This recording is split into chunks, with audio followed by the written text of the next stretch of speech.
Greetings and Ta-da! welcome once again to Roman of the Empire. I am your host, Roman.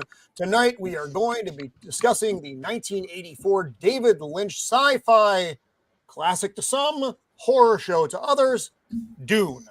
And speaking of horror show, our Vex, who was not happy The with Scissor Family! The OGs have returned! And we have added more to the ranks! Vex, do you think it's calculated that we're laying on the bottom? Pardon? Do you think it's? I mean, they got us sitting on the bottom. Do you think they disagree with us? This is prejudice. I call opinion-related racism. And so we do have quite a bit to discuss. And I'm going to ask the before we get rolling. When we do our introductions, just say have you just read the book and then seen this movie, or just seen this movie, or the new film and this one and the book, whatever your exposure to doing this. Keep it brief though, because we are under the usual time limit. With me as always, he is my partner on this channel. He is my wingman. He once stopped me from carpet bombing Gidi Prime because oddly they have some pretty badass kebabs. He is Shieldwall of Dragons. Welcome back, my friend. Hey, what's up, you? Everybody? How's it going? So I saw this movie in the theater when I was 14, 1984. I have not read the books. I've seen the new movie. Anyway, it was like nothing I'd ever seen when I saw it as a kid. And it was kind of, as far as how it was so weird and kind of just the way it was shot and everything, it kind of mesmerized me. So maybe how I like this movie is a little bit skewed by that. But that's okay. I brought my helmet for the beating I'm about to take. There may be. Anyway, yeah. So thank you. Thanks for the chat, for everybody being here, and excited to get going on this. Right on. He is the scourge of Gotham, the nemesis of the Dark Knight. He is Joker Voice. Welcome back, my friend. How are you? Oh, I am just peachy keen. So glad to have the original three of the Scissor family reunited.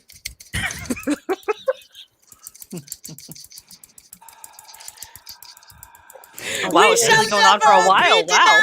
It has been a while. It has been a while. Yeah, it's been a minute since Vex has been able to Mm-hmm. Yes, and it's only gonna get. There's only gonna be more scissoring when the second season of The Last of Us comes out. So this is gonna be.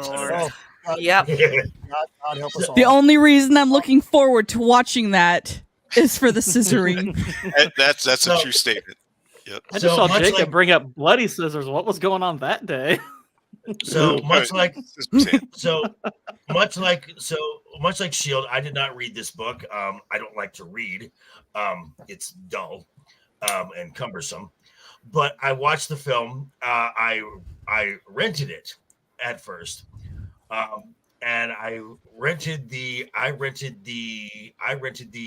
director's cut, so it came with 2 VHS tapes, and so I watched the 4-hour version. Oh wow! To start off with, yeah. So first time I watch it, I'm like, "What the hell is this?" And then I watched it the second time, and I'm like, "Okay, I'm understanding this. And I loved it. I love this film. And then just seeing the recent one, and I thought that took what the story was and just elevated it. I thought it was an amazing film, and I cannot wait till March 1st. March 1st cannot get it here fast enough. Yep, definitely. What is it? Was that a cat? Did someone squeeze a cat? It is a cat. It's literally a cat. Oh, God, damn. Oh, I was like, did I accidentally run over my cat's tail? Not knowing. All right, James has a. Did the cat get its nose in your paint? I've got a pussy in my lap. Sorry. Sweet mother of God.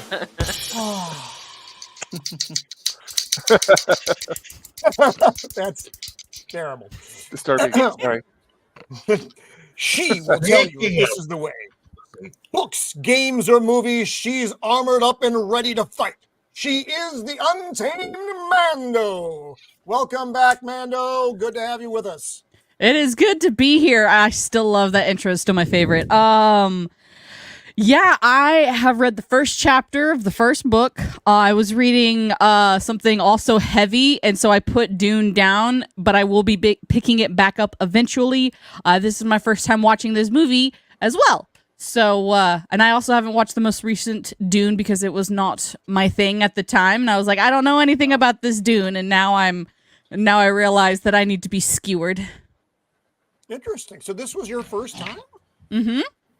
So we got a few first time viewers here. That's pretty interesting. I mean, for a movie that's been out that long. James, I do need to ask before we go any further. Have the cats seen the movie? No, the cats have not.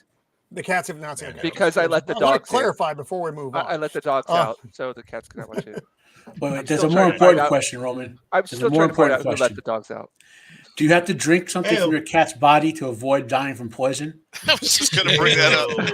Does it have a rat strap to it? Oh, God. Oh, yeah, okay. I forgot about that fucking cat. That movie was so weird. God. I was like, why is there a rat attached to this cat? That was one of the weirdest things I've ever seen. That's weird. And we'll get so I think one of the funniest ways to watch it. So I watched it earlier in the week, and then I watched it again today, but I had it on like 1.5 times, so it was like sped up. It was so funny. See, I may do that now just for the experience, Mando. Thank you. It was awesome. My cats are well behaved because I've installed heart plugs in them. They won't get out of line. Well, good. Well, that's the way to roll. If you're going to do it, that's if you're going to have cats, have heart plugs in them.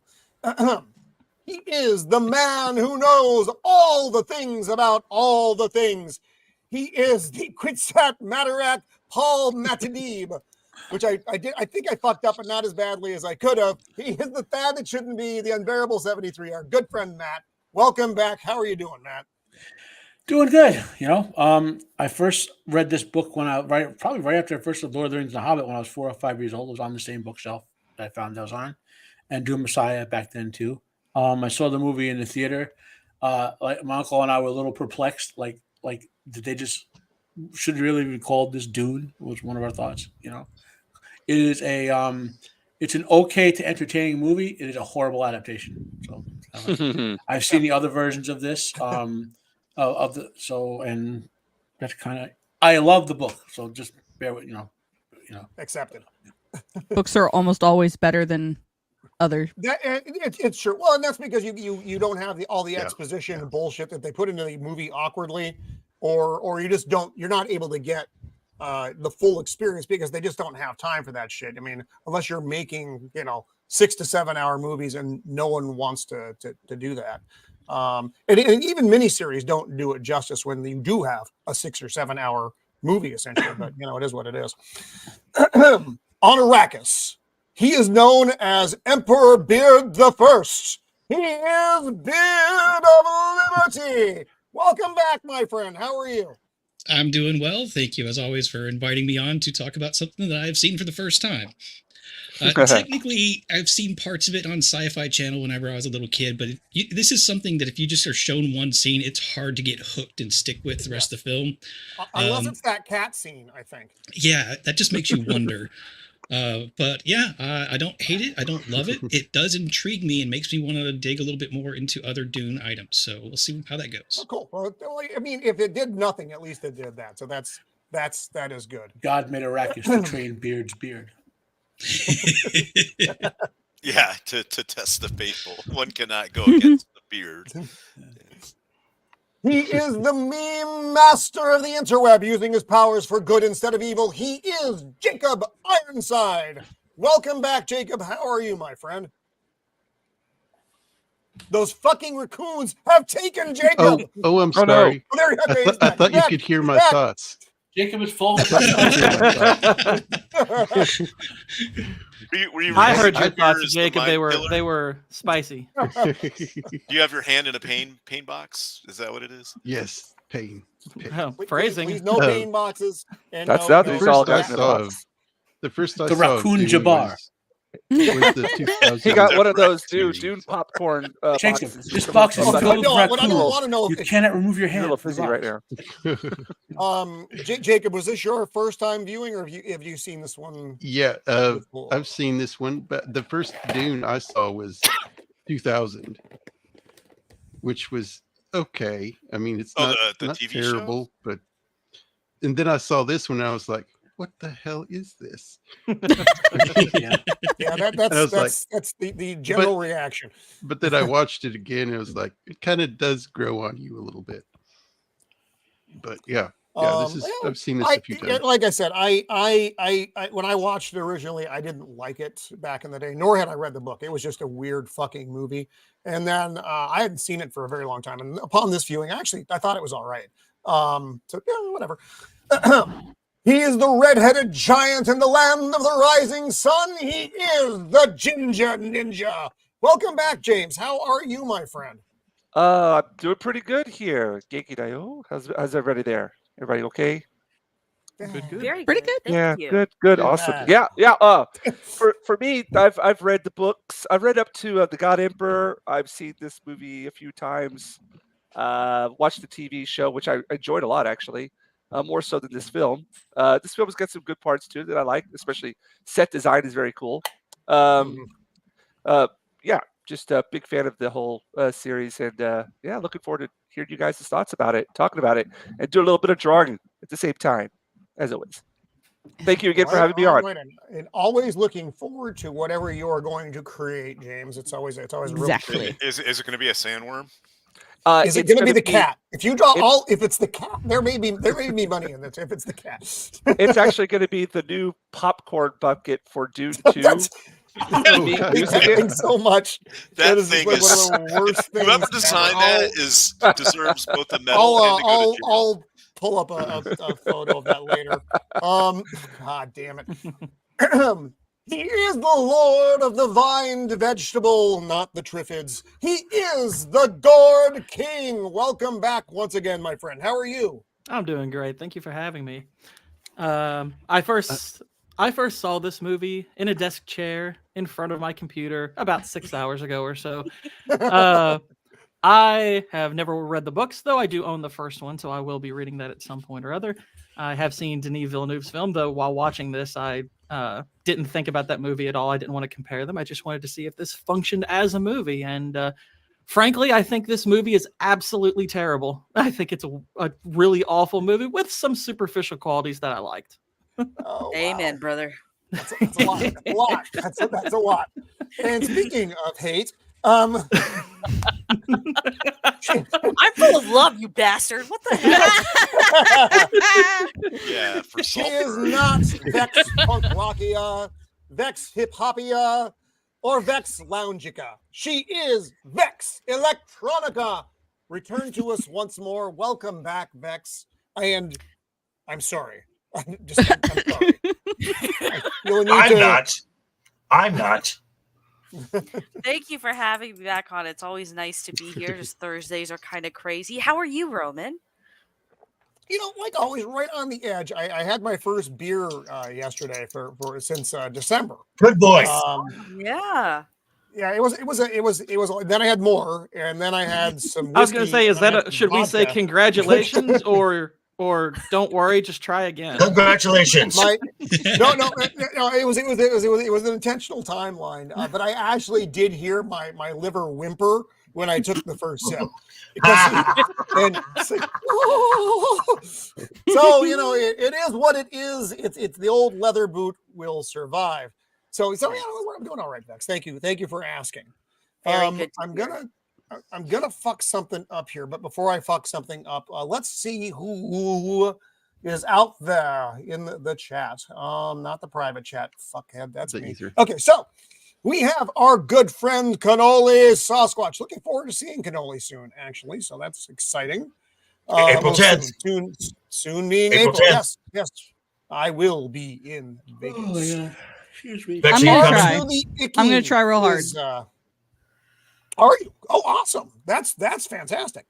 Nice. R2 sent me a funny meme on the Twitter, so I did a bad job of transferring it over though. So because I suck. I'm not good at pretty much everything. Zax, our good friend Zax is out there. Nice to see you, my Canadian giant friend. Hi, Zach. Nosferatu the vampire. You boisterous baron of. Oh my God. Wow. The Gooch.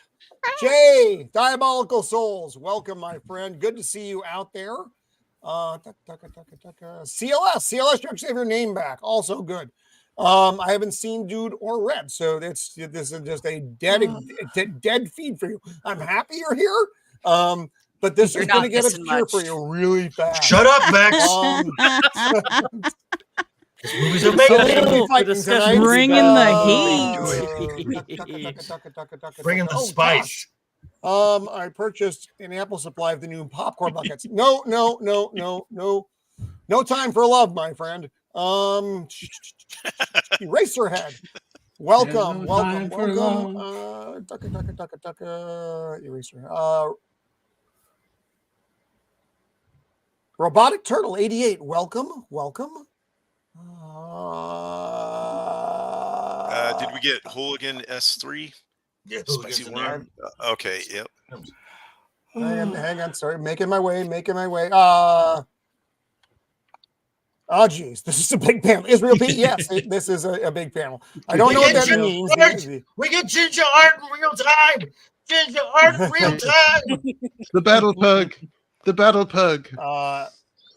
SM down That's awesome. 9. You can just call him Jalen.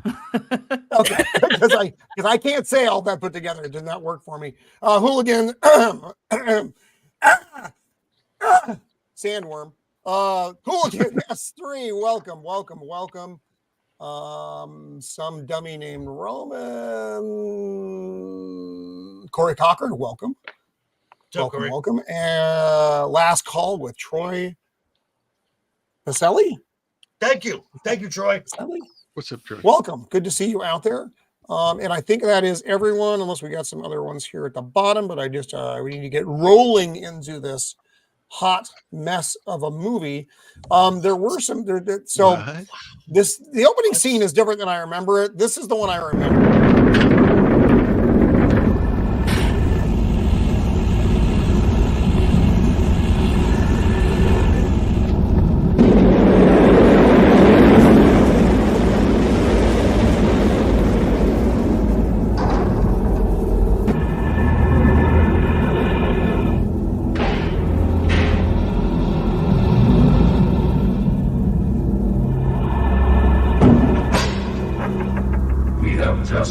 Space from ink. Pretty accurate to me. That's wonderful. 10 out of 10. Never mind. This is a great movie. Yeah, that's totally. That movie is so much better than I thought. This is where I'm going to screw this up, but that's okay. Let's see how this goes. God damn it.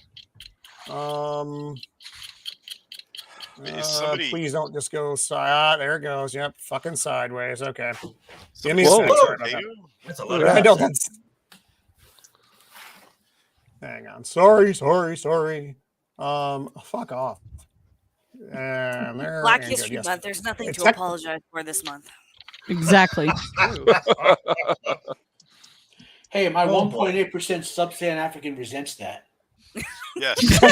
That's right. Yeah. I'm like 1.6 according to Virginia Madsen. Those are some gorgeous eyes. Yeah, back then, she was incredibly beautiful. Yeah. I actually didn't believe that this was the same person until I looked at the credits because I don't know what happened. Maybe it was drugs. Maybe she took too much dick, but she does not look nearly as good with age. No. Wow. That's a lot. Not even if it was too much evac, she was doing it wrong. Oh my! This is why we have Vex here, folks. 5 or 6 years after this, she looked like 30 years older. This movie could have just been her telling the whole story. Well, yeah, because I mean, the intro to the book is a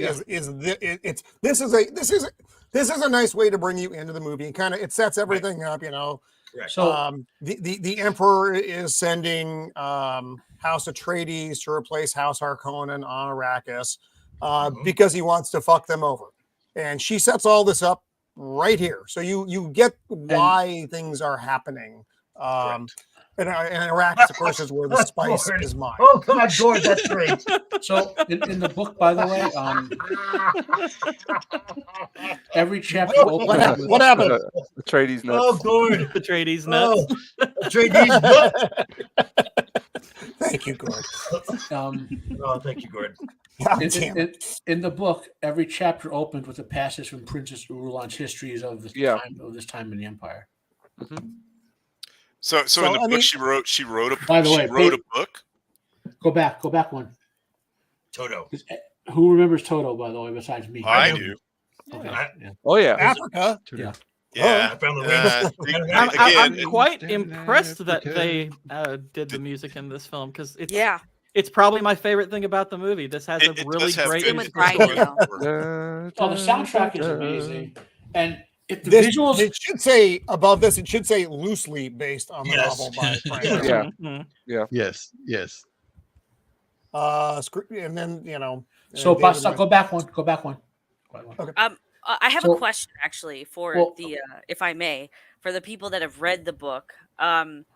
Is this a bit more of a movie that's geared towards diehard fans of the novel, and therefore a lot of this? No, not at all. No. Diehard when fans of the novel would hate this movie. Yeah, okay, when I was watching it kind of felt like there were a lot of like scenes or instances where it's like, yeah, we were trying to make a coherent enough script so that average goers would like it, but I felt like it was still trying to call back to a lot of the hardcore fan base. David Lynch never read the novel. Oh, so he's a modern. He made a movie for the modern David Lynch. You can't say this guy's last name during Black History Month. Yeah. Oh my God. Lynch me, bro. Lynch me. David Lynch, for those who've never heard of him before, only makes art films that he himself would enjoy, and if you like them, hey, Though he doesn't enjoy this movie. No, he hates this movie. Yeah, I heard that he does not like this the theatrical version. The reason I wanted to show you is because there's a thing directors can do when they disown a movie, right? They have them take the name and put Alan Smithy there. All of the extended versions David Lynch has disowned. You'll see Alan Smithy on all the extended versions. Okay, he says only this version is what he intended.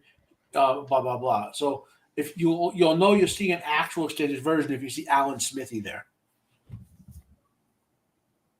Well, this isn't that, and I've never seen any other version than this, except for the new film, which is not. We're not talking about that tonight. Yeah. So as far as the David Lynch, the 1984 film, this is the only one that I've seen. Oddly, same as Vex. Yeah, I haven't seen the 2021 version yet. Just don't have a lot of interest in it. It's quite really the good. contrast. Yeah, that's what everyone tells me. Different. Yeah. So there's a tiny lore drop which David Lynch probably has no idea what it is. When Paul is doing this part, he mentioned something called the Benetelau. It's the only time they come up in this, but I don't know if he sticks stuff, if he even knew what that was when he put the line in there. I don't want to hate on David Lynch because he did things I like what was that show, Twin Peaks, right? Mm-hmm. Yeah. That got weird in season 2 though, but yeah. Well, what show doesn't get weird in later seasons? Yeah. It was weird before. Okay. Agreed, but season 2 got weirder. I actually stopped watching in season 2 because it just got unimportant. Yeah. We're here to talk about Dune. So these are all the major players. Arrakis, the planet of the spice, Dune. Caladan is important only because it's where House Atreides comes from. You don't see it very much in the film. Gidi Prime, home of House Harkonnen. It looks like a dark, dank place. It looks like something that Terry Gilliam might have come up with. It looks like a 40K hive city or something. It's not like that in the book. I'll put it that way. Yeah. It's a massively over-industrialized world, but the Baron valued beauty before he became what he did. So he that's weird. I didn't know it. Like the streets were clean. Like if the streets were dirty, the Baron had you executed. I can see that. That I can see. Yeah. And then I can't pronounce this. Khaitan. Khitan. Emperor's planet. planet. Khitan. Yeah. It's pronounced Khitan. You're pronounced Khitan. So I enjoyed this opening scene quite a bit, where the guild is arriving. Oh, this is a fun fact I found. These the guild dudes, these from Dark City. What they're wearing are body bags. Yep. Yeah. That's fucking disgusting. And they had been used. Well, they're not used look body bags. At least, I mean, they look like conventional. tuners. They were. That's in. I mean, that's in the trivia for this.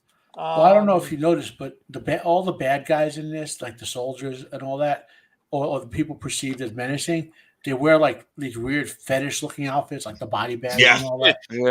Yeah. The Sardaukar look like they're wearing, I don't know what, welding.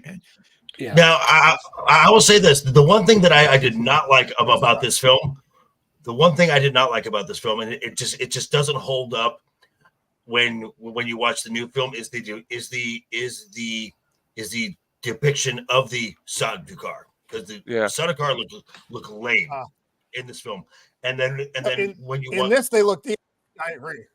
That's one. There's a couple of them on the right there, on the left there. But evil In this scene here, Mrs. Cerullo has 3 or 4 sisters. Matt, I'm not done yet, please. Thank you. Okay. Hey, it's Black History Month. You must defer to me. Shut up. So anyway, as I was saying, in the new film, they're almost like this cult, and you've got as they're getting prepared, you got the guy who is like deep throat chanting and stuff, and it's I know. We're like children. We're like children. You can't say something like that. But we know what you meant. But yes, but I was just going to say that there are some parts of the new film that has taken the mistakes of this film and really advanced them. But again, all in all, love this film because y'all are wrong. No, and for the most part, I do like the costuming in this. You're right, with the exception of the Sardaukar, because they, like I said, they look like evil beekeepers, and that's just not good. But as far as like the dress of the royal houses, they look and Baron Harkonnen, of course. But look, it's just very elaborate. It's just cool looking. I want to point out the still suits. I want to point out the still suits. They look like they are an actual working suit. Yes. I love the still suits in this movie. And also, apparently, Patrick Stewart and Max von Sydow hated wearing them, but they liked how they looked in them. So that was the trade-off. So Vex and Gourd, one of the things that you can do to maybe make this movie better is I watched it in 1.5 speed. So I sped it up, and it just made I was laughing the whole time. I didn't get anything on the second watch through, and it was awesome. Yeah, I don't think I'm going to watch this a second time, to be honest. Yeah, I'm never watching this movie again. This was fucking terrible. I mean, I could if I knew I was going to get paid to do it. But... Actually, I am personally hurt by this. I'm like personally hurt. Suck it up, Buttercup. We are the pain box, Joker voice. Hey, my life is a pain box. It's called and they're Fear's the Vine Killer. Kind of witchy ways ladies are the Bene Gesserits. I will want to. And they have a really cool haircut. So there's also that. And yeah, the guild is showing up to tell the Emperor, they know what he's got going on here with the House. Why House Arrakis? Why House Arrakis? Why House Atreides is going to replace House Harkonnen. This is the dude I was talking about before the show started. He looks like that little motherfucker from Mad Max 3 who had the fucking who's it above his head. But I don't know.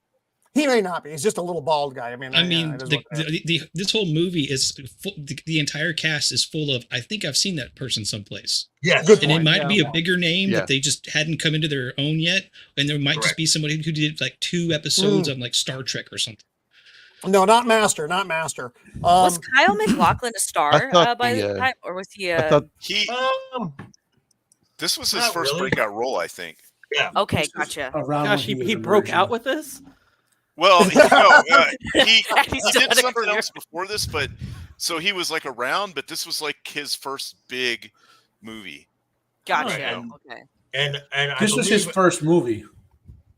And this Well, is he really- worked with David Lynch on Blue Velvet and of course Right. on Twin Peaks. So Right. they obviously had a good working relationship. He's also in a great sci-fi Actually- movie called The Hidden. Which I Yep, highly about 2 or Oh, 3 fuck, years that's a after this. great movie. That's a Yeah. great That movie. is a good movie. Yep. And what's that face from Babylon 5 is in it, right? Claudia, the one who played God, my brain's locking up. The hot one? She No, the one who played Ivanova. She's in that too. Yeah, the hot one. Oh. Claudia So here Black. we get a look at the Navigator, which is basically it's a mutated person who has the ability to fold space. space. And they've got They what can they read minds as well? I mean, it seems like No. they kind of Um, know They have a things. button mouth. no. At least in the film version of this. Well, okay, the film is whatever Lynch said. Like they don't look like that, by the way. The film basically is like they just have all the same sorts of psychic powers without going into why the prescience is big and why the genetic memories are big and all that. They can predict what you're going to say. Is the way their power works. Like Using math or something, probability. basically, you never heard in real life how the quantum supercomputers run the program in all realities. That's why they work so fast. That's how their brains work. That's what prescience is. Can I just also say this design of this creature is going to haunt my nightmares for a while? This looks like kind of like the brain bug mouth. from Starship Troopers. Well, Kind of it's, reminds me of some I don't David know what they were Cronenberg thinking kind of with this stuff. thing. it's also the mouth too. The mouth is the mouth. Right. Is, The The mouth mouth is- that mouth I was is- like, is no. bizarre. Very No, blood shine. Oh. It's a mouth. And they're and a supposed to Ugh. look like humanoid shaped fish. Yeah. Nailed it. That came out of the river next to 3 Mile Island, maybe. So one of the things, by the way, that gets totally like edited out of Lynch's version is all the politics and intrigue. That's Yes. like you just know that the guild wants Yeah. Paul dead, and there's no explanation for that, right? They edit Princess Arulan Right. and her sisters out of this. Like I was mentioning before, in the movie, you see her sisters in that one passing scene when they walk by her, like Prada Bene Gesserit. In the book, she's in a lot of political situations behind the scenes, manipulating things.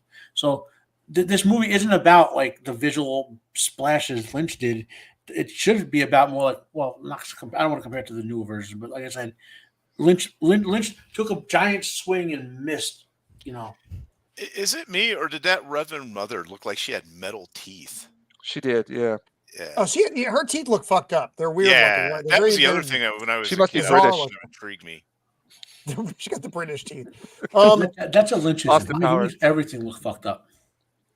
This thing Yeah. leaves like this slimy trail. So basically, what they show up though, and they're like, "Hey, yeah, we're fine with your fucking plan, with getting rid of House Atreides. Atreides. Forgive I me, always my want to brain say is hung Atreyu. up. Atreyu. I don't understand what this little motherfucker is doing This- with his this, vacuum cleaner. Oh! Did The you spice. see when you This were tank- watching it when this this tank first tank- comes in? A dude. The Is it leaking? He's vacuuming up the excess spice. hello. Yeah. that we what can- He who Yeah, controls this- the spice. My God. This tank. The tank that in the tank was leaking, so they just gave one of the extras a mop to mop up the leak. What is this? An That's Ed why Wood he's production? there. Well, did you see when it? Oh, Did you see when it first came in? When it very first comes in, the doors open. The little guy with the mop here on the left, he trips and falls. Oh, really? You can't, Oh, I and the never thing saw moves it. in I front. didn't You see can't that. see it. It's like really quick. It's like a split second. Yeah, he trips and Oh, that's busts his head. hilarious. Poor little fella. I So, noticed yeah, that when I again, watched it these yesterday. are body bags. I do like the guild guys. Sweet mother Oh. of God. Sorry. There was a car alarm going off. I heard. Oh, heard it, yeah. fuck. No spiders. No spiders. No spiders. That actually kind of fits the ambience because if you remember the beginning of this movie, there's that blaring alarm that keeps going off. I actually thought there was something wrong with my headphones when I was listening to it. And here we have Caladan, which is it's a water planet, or at least there's a lot of fucking water here. It's not like certainly not like Arrakis and what we see of Gidi Prime, Earth. which is an industrial planet. So it's supposed to be just a beautiful place. It has a lot more water than Earth. And we get to see Paul, and this is one of the few scenes that you where Duncan comes in. Duncan, it's Duncan, right? I get my fucking characters yeah, all Duncan. mixed up. Duncan Idaho comes in. I think Gurney comes in this one. All of them come in. Oh, they And do? he's basically studying up Oh, on okay. going to Arrakis, which is kind of cool. That's my background. So Getting the different he's- planets. The Go ahead. novel version of this is he's absorbing information like a mentat. He has the full mentat training, which the Emperor no one Yeah. knows besides his mother and Thufir. But he doesn't have to drink the juice of Safu, right? No, because he can do that just with his biology because of the Bene Gesserit part. Okay. Here we have a harvester. He's just like I said. He's reading up on Dune. It's Gidi Prime, and that's the Duke's ring. I don't know why that's here. Just I guess that was some exposition for you, Exactly. so you know what. That was exposition, and I immediately picked up on it. Even when I was 14, I was like, they just threw that in so we know what they're talking about. Yeah. Yeah, and I Yeah, still because, didn't. Harkonnen, Check off signet Baron ring. Harkonnen says he will claim the Duke's ring as his own. Okay, right. Paul is trying to figure out his visions. That's what Lynch is going with. And here we have it's Duncan and Thufir. That's Thufir Hawat. Eyebrows. Patrick Thufir. Stewart. How do you pronounce his name, dude? Thufir He's Hawat. got the best eyebrows in the Thufir universe. Hawat. Oh, yeah. They are Thufir delightful. Hawat. Yeah, Those are and good Four eyebrows. syllables. Thufir Hawat. Now, do He's all got more Mentat hair. look like that? and it's- The big eyebrows and stuff? Yeah. Okay. The Mentats. Yep. Oh. They all. It's part of their. Yeah, they all got that like lower lip STD thing going too. Yeah, I know, This man. is What's when going on there? Picard was a junior officer before he took that's command. This is the best performance in this film, and it's sad his scenes get cut out a lot. Patrick Stewart as Gurney Halleck. Oh, yeah. Yeah, he was good as Gurney. Yeah, he plays that weird guitar thing in the extended version. He plays it in the new version. So And the Gurney 2000s. is supposed to be training Paul in combat. Paul is being a little bitch in this scene. He doesn't feel like doing it. And I hated this so much. This is their fucking shield. I fucking awesome. hate the shields. Oh my god, I fucking hated it. It so turns much. into Tron. It was freaking it's awesome. like when I saw this in the Tron theater, or- it was like nothing or I'd ever seen. Minecraft. Well, the thing And is, they granted, had I to, know. Oh god. the shields exist. They had to put it in somehow. Otherwise, you would not understand why they don't fight with. There like, had to be a weapons. better way. There had to be. Yeah, a I better mean, way. like how Lizzo's it's stardom is distorted like their- nothing I've ever seen. It still sucks. I liked how it distorted their voice. I thought it was Yeah, I didn't have a problem with this. I Yeah, thought it was especially kinda it was Yeah. it was in Tron. Oh, I've just seen I Tron fucking recently. cool. hated it. It just reminds me of And- 80s. I'm just thinking 80s So- here when I see this. Well, yeah, Yeah. This does. put a lot of hate on it. And so the way you get through the shield is to go through it very slowly. If you try to, if swinging away, it's Slowly. just. And it's interesting the weapons that they're using as well. They're using knives. with a physical object. Well, Like, that's something that they don't really bring up in the movie. Is the reason that everything's been like outlawed, certain kinds of weapons and technology, which is a big important part of the movie, but they just don't bring that up, do they? Yeah. well, they also don't bring up las guns, which is the reason you don't see people like fighting with lasers and everything. Is because Yeah. a las gun hits a shield, causes a massive nuclear explosion. So this is interesting. Dr. Yui, that's Dean Stockwell, who you Yep. may Yeah. remember from Quantum Leap. Yeah. Oh, yeah. That's Mhm. Al from Quantum Leap. Disregard. He's So- fucking unrecognizable, though. I didn't even know that's who it Yeah. was. I knew he was plays- immediately. so- I've seen him in a lot of stuff. I think he's also in a Battlestar Galactica. Yes. Yes. And he was in that Langoliers TV movie, which is horrendous. But He's been around a long time. Yes. He did one of the Lovecraftian films way back in the day. I can't remember what it's called, but he played one of the Waitley's and trying to summon one of the old ones. And he's been around a long time. Roman, Yes. show Ginger's screen for a second. Oh, sorry. I'm being Oh, neglectful. that's okay. I apologize. Oh, Ooh, wow. very nice. That is cool. Nice. Wow. That skeleton And arm was kind of cool. You've only been there for like a second, too, James. That's like years worth of work for me. This now is think about how one much of the time best David Lynch parts- had to make a good movie and failed. The weirding module is the voice amplification thing. Total garbage. Completely made Yeah, up. completely Yeah, garbage. Yeah. This is the worst You thing can use about sound. this movie It for me. amplifies sound to make it into a weapon, but it's a dumb. little hokey and it's completely made up. I liked this it. is I didn't like this thing though. This I was like, Yeah, this who's gonna train this with is this dumb. thing? It's dumb. And then Right. also it's got like blades, so if you mess up, it kills you. This Right. kind of was the moment in the movie I was like, what am I watching here? I do like how everything is almost like a steampunk. Like their uniforms are like Yeah. 1890s, but that thing is looks like it's from like 1910, you know, or Now, something. I don't know. It intrigued me. And Go ahead. and Yeah. I will agree with Shield. Whether it's from the books or something, I don't care. But the weirding modules as exist in this film, I thought was a really cool concept. I loved it. I don't understand I them. liked it. I liked the weirding module, but I wish it wasn't the weirding module. I wish it was called something else, and it was just something else instead of taking the place of the weirding way. Yeah. Okay. Yeah. Well, because this is my, and this is just Roman's brain though, because they don't explain why there aren't the regular weapons. Yeah. This is, I mean, David Lynch explained something.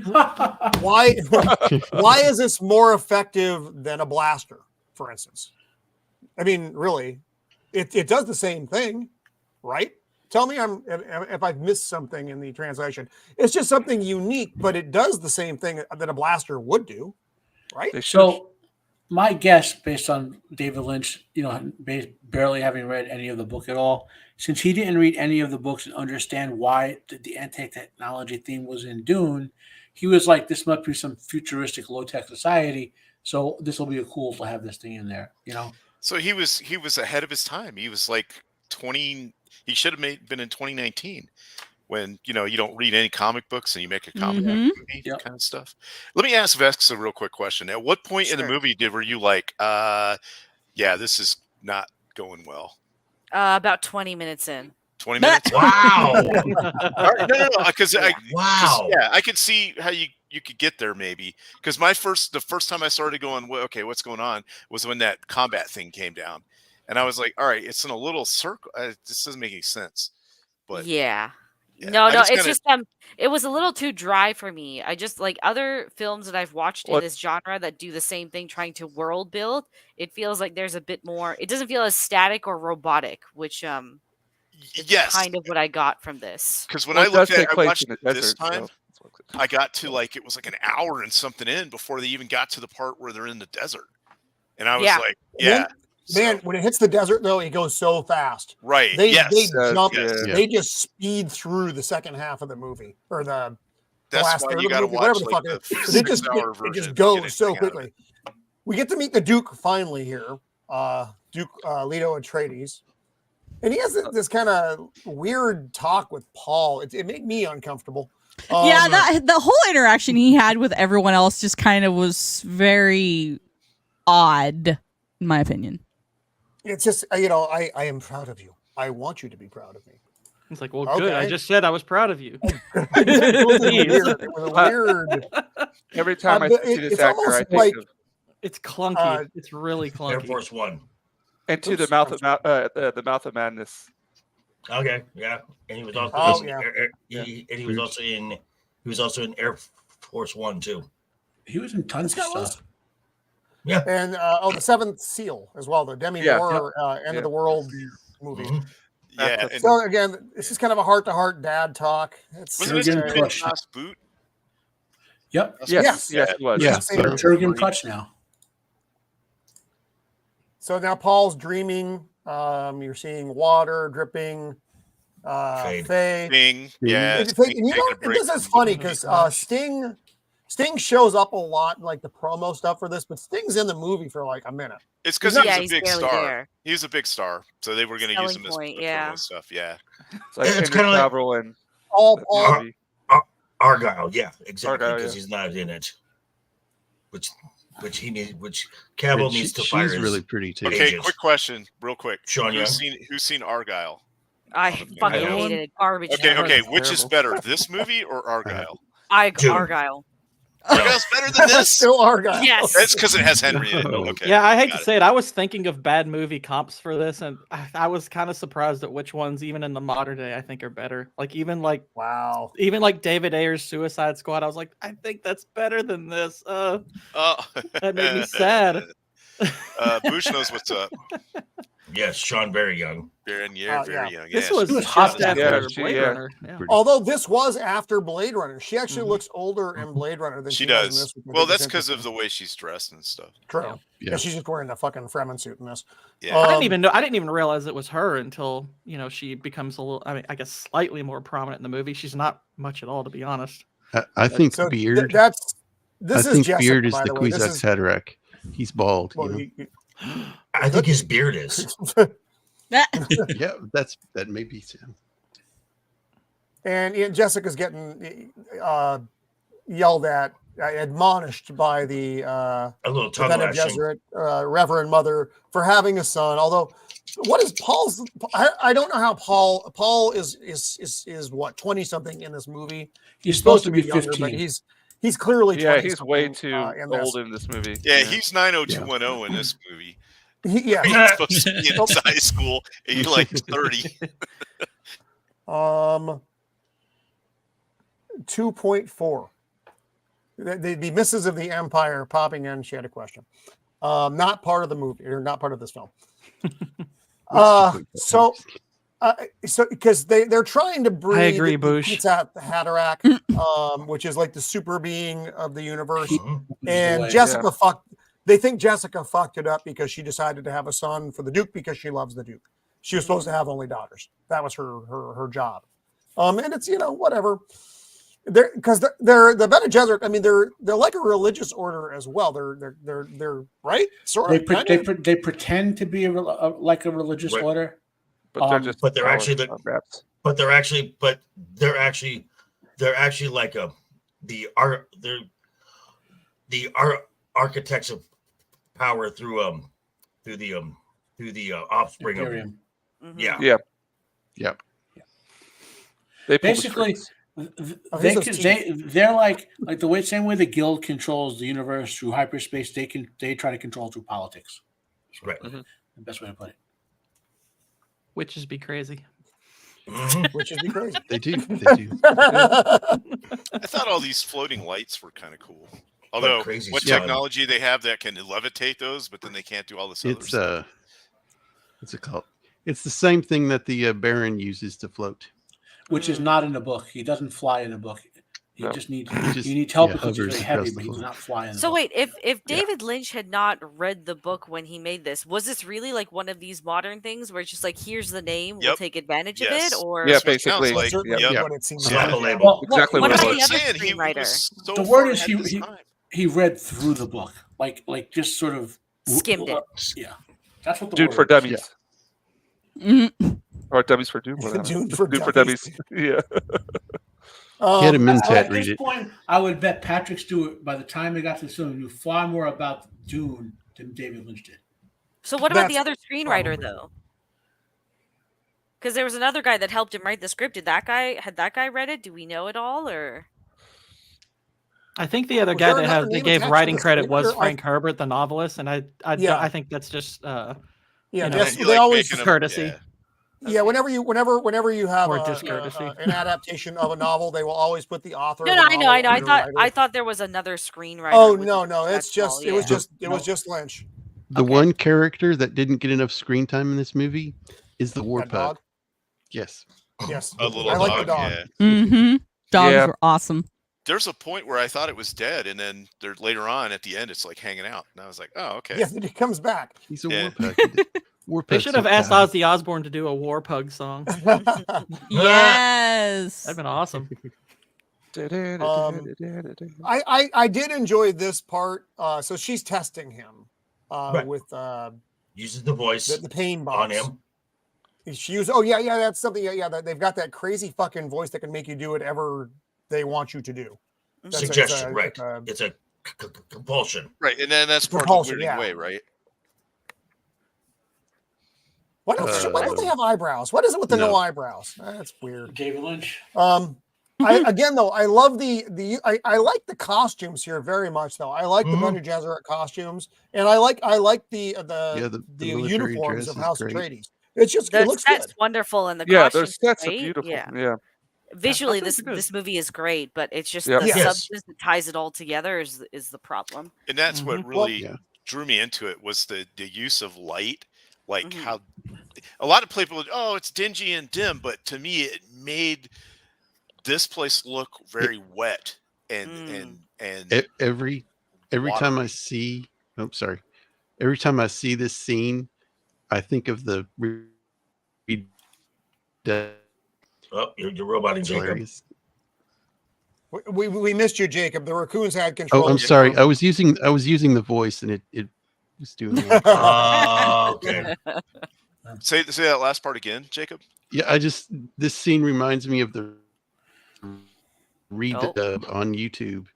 It's hilarious. You have to check it out. It's funny. Yeah, there's a short, like 6-minute thing. Yeah, we can't show it here because we will get a strike. Yes.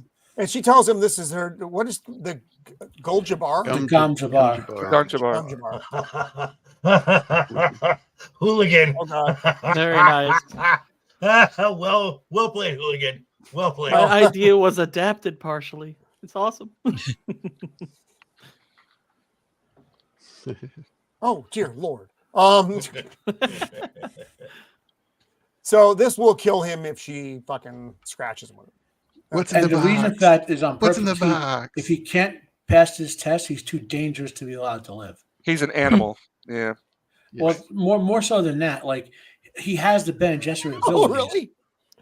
Oh, that would be hilarious, Boosh. I would love to I see think that. I've seen that. It's pretty dang funny. I think Did you see what's Larry David? Elmo. Larry David like Oh, beat the shit Elmo. out of Elmo. And Yeah. you know what's funnier is Will Wheaton freaked out about that.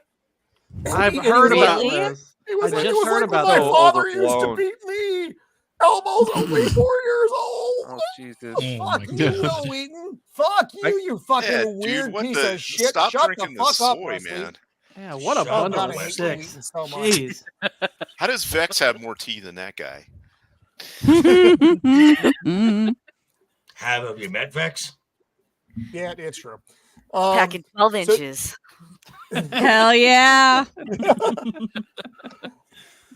Yeah, I'm just letting it hang there. gonna give Will that lady. Let it hang. All 12 inches. Lady All D. 12 inches. That's all. So this is all in his head, but you don't know that he's the hand cooking thing, and he has to endure it, or she's going to kill him. And she puts him through quite a bit. And no female that she's ever done this. I test would with have has ever rather- endured as much. No female, but anyone who's ever done the test has withstood that much. Right. Well, I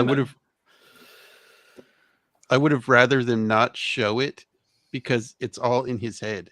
I'd rather Well, them not have shown. It's that not part. exactly in his head. It is neural stimulation. There's Right. physical pain. It's just not the burning stuff. Yeah. But I agree with you. It would have been Right. better if they just showed let him act it out. I mean, Now- we have and that- an example of both the show Right. or the don't show version of it with the newer Right. film. Movie. I think both Yes. honestly are pretty effective for what they're doing because I expected them to show this being a David Lynch movie, and I was more or less okay with that. What I like, I do prefer Villeneuve's version more. Yes. what I like about this version compared to the other one is I like his internal monologue, where in the other one, Jessica sits It's out his the mom. door and Right, she's it's the one that right. says "Fear is the mind killer." In this, Right. he's saying it, and I much prefer this version with them in their internal monologue. I like it better. It's more maybe- sense for him to Doesn't have the internal Paul monologue say in this it movie because he's older. in the book. Matt, doesn't Paul say it in the book? I know he thinks it. I don't remember if it's like a double quote or a single quote. Okay. And Jessica didn't know if he was going to make it through this or not. And Paul is concerned about his father because he knows that there was something afoot that Right. his father may end up dying during And the upcoming events. while she, I mean, I guess more books sold than movies sold, but she wants power. She doesn't care if he's the Kwisatz Haderach. She's on Team Leto, so to speak. Mhm. You know what I mean? Right. I don't know what this is. What is It looks like a gaping like mouth. it does. It's very erotic. I think it's like a smokestack that's supposed to be stylized because it's got all this like. It does. It looks like a. It looks This like is a basically mouse. That's what I thought, David too. Lynch's warped version of Getty Right. Prime. This looks like a board cube. Oh, wait, That's what I just thought wait too. for it. I'm going to say it and see if you can spot it. Look for the dwarves randomly milking people in the background. Just wait for it. No. See if you Here can- is Brad Duroff. What's his And name? he's in another this? Mentat. Peter DeVries. He's Peter a twisted Peters, yeah. Mentat. Peter. He's what they call a twisted mentat. Okay. And that him drinking that stuff, that's what stains the bottom lip. Right. This whole fucking scene is really unnerving. Again, I like the look of this. The paintings, the matte paintings. The look of this movie is really good. And again, I actually don't mind this version.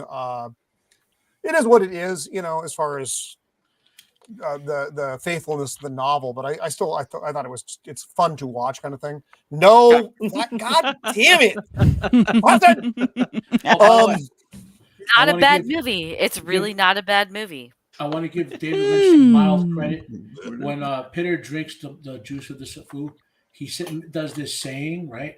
That's not anywhere in the books, but it's actually fairly decent to sort of the mentat mentality from the books. So that ear thing is agree a with new you there. style coming to Hollywood soon. Yay! So he can't see. Is he blind too? What is his fucking? It's just so this weird. is David Lynchism. Just all the weird shit. David Don't Lynch ask is doing. questions. Yeah, that guy, that guy. The whole time, I'm just like, bruh. So I was eating during this scene. The doctor I'm sorry. talking in rhymes too. He like everything he says is a rhyme. Yeah. So the none of book this baron, gross, weird stuff is in the book. Due to a series of, I guess you would say, warfare with the Bene Gesserits. I won't go into the details, but it involved graping and counter graping, so to speak. They altered his biology. He used to be like massively handsome. Like he used to be like tall and handsome and heroic looking and all that, and considered a very handsome man and all that. And the hard punishment to him was to give him this disease that makes him like perpetually obese, but never sick from being obese, so he won't die younger, and he can barely walk anymore. So the suspenders help him walk around. He doesn't fly around. He doesn't have like pustules all over the place, you know. Oh, that's interesting. I didn't know that, and that's actually useful. Yeah, as far as context goes. So the new movie, yeah, Harkonnen is much better then. And he knows the Bene Gesserit did it to him. He hates them, like he knows they did it to him. I feel sorry for Gingers after this whole depiction. Right. This movie did him no He favors. doesn't know. The end result of all what the thing with the Bene Gesserit was that Jessica is the Baron's daughter. He doesn't know that. Yeah. Right. Yeah. Well, they never say Well, you anything have- in this movie at all about it. No. No. Yeah, I didn't know that either. So you have the Beast Raban is the stouter gentleman, and of course Sting. Feyd-Rautha is Sting, the beautiful nephew of the Baron. This scene made me uncomfortable as well, though. It's just everything about it was just icky. Yeah. And Yes. I think it's designed to make your skin crawl because it does. It Yeah. also, like everything in this looks like it's a big green screen, which I thought was kind of weird, but they didn't, whatever. Well, I think the scene was to really make the Harkonnens really make you not like them, like right off the bat. This poor little It worked. fella. This was. Oh, this was the weirdest part in this movie. Oh God, yeah, he's putting new flowers in, I guess, and the Baron is having some kind of moment. And it was just very uncomfortable. Here you get to see him fly for the first time. Him flying around made me laugh, to be honest. It was so ridiculous. And his toenails look disgusting with that. All I of don't him know what looks that is, but- disgusting. Yeah, all of them. Yeah, there's not I don't not want to anything narrow it on the down. Baron that is not gross. I'm offended that they're all gingers. I'm saying, I'm not happy with this that. movie did you all no favors.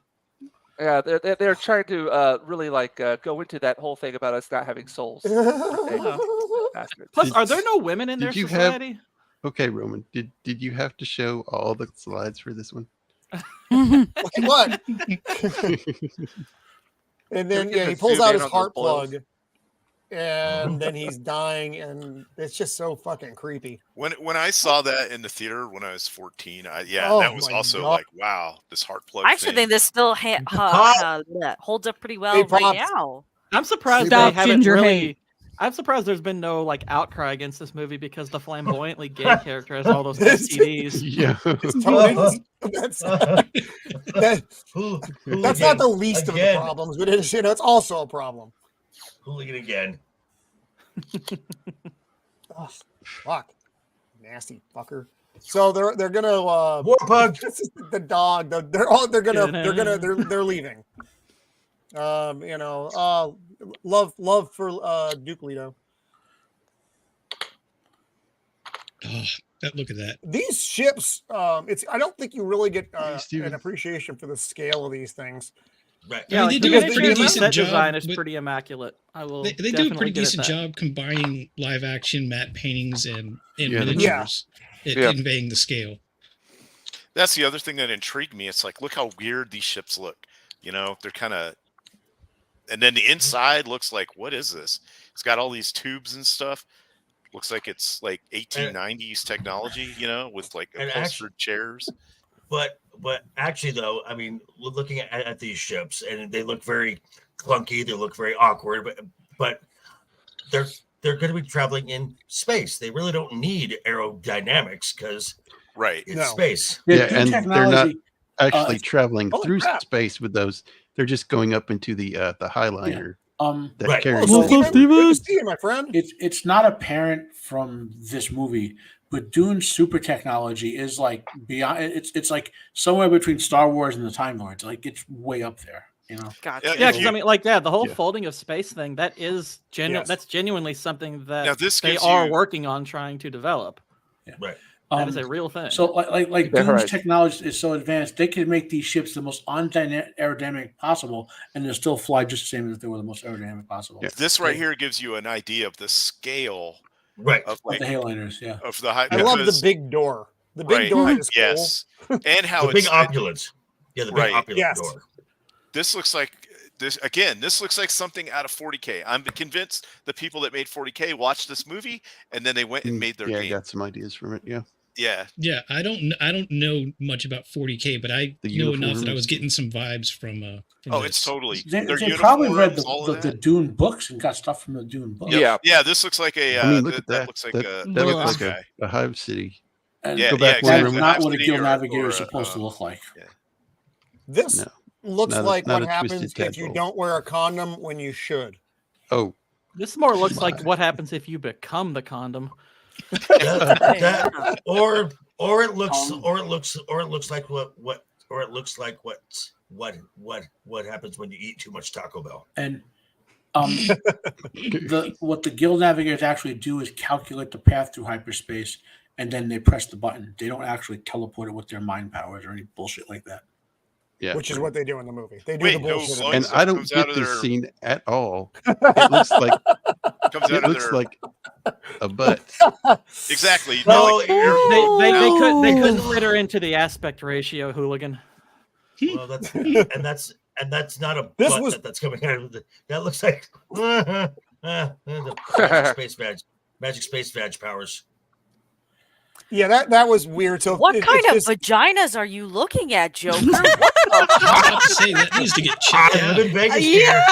Yeah. he is I in live Vegas. That doesn't look like a vagina at all. God. That chick with the whip. how this that's not how a vagina Well, maybe not a works. human one at least. Oh. Oh, I'm just And then saying. boom, they're at Arrakis. So I'm wondering. I mean, is it because it's in the movie? It's basically instantaneous. I'm assuming It's much there is longer no in the real book. passage of time. It takes more time to get all your ships on board the big navigator vessel than it does to actually Yes. fucking get to It can- from it place to can- place. It could take many days. there were multiple trips for Leto was sending his forces ahead of time to the planet to prep for their arrival. So there were multiple trips, and like in the movie, it's like 7 seconds and you're in Arrakis. Like there was many months and months of the transition going on. And so this film, the movie, the physical parts of the movie was all filmed in Mexico as well, which I thought was kind of interesting. This is a beautiful painting. I love this. This looks so cool. Which Again, I heard the visuals. Which I heard that this was like really in production hell because it was like 110 the entire time that they were shooting there. I also read they had like something like 200 crew members trying to clean out an area of the desert in Mexico just to have this set. Oh, to get rid of all the vegetation, right? Something like that, yeah. Yeah. That and sand. Did you see like when they step off the ship? Look at that. That's like 1895 or something. Mm-hmm. The way her hair's done. Really this hot? They all look so happy to be there too. Yeah. I've been to Mexico City. This is about how you step off a plane. This is about how happy you are. And again, because they came from a planet where it rains a lot, and they were just in space, and now you're coming to a desert planet which is highly lit. So, yeah, you're gonna squint a bit. I can't believe we didn't pack the sunglasses, Father. Where's the warp? Yeah, really. And of course, what the fuck, guys? And the only happy one there is the war pug. So Leto knew this was a trap. Like he didn't so he decided to basically turn this against the Emperor, and that was the whole thing. Did you catch a clip of him sending Duncan? Hey, Copa. What was that, madam? Sorry. Did you? I think you missed the snapshot of Duncan Idaho going ahead of them. Right, but Duncan went ahead to spend months and months with the Fremen to try to form an alliance. I think we come up on Duncan here soon. We haven't passed that yet. And he's a weird character there. Like he's a major character in the book, but everything he does is basically off screen. You know what I mean? Right. Like obviously he spoilers for books that were written 30 years ago. He sort of comes back quite a few times after this movie. Okay, and I am going to share something from the new movie that I fucking don't like. Vex, I don't know how you feel about him. I don't like Jason Momoa. I think Jason Momoa is a talentless being. Oh, I agree with you. He's just pretty to look at. You see, and I don't even get that. I don't even get that. So it's Jason Man, Momoa. you should have seen him in the Jason early Momoa. days of Stargate Atlantis. He was rough. Richard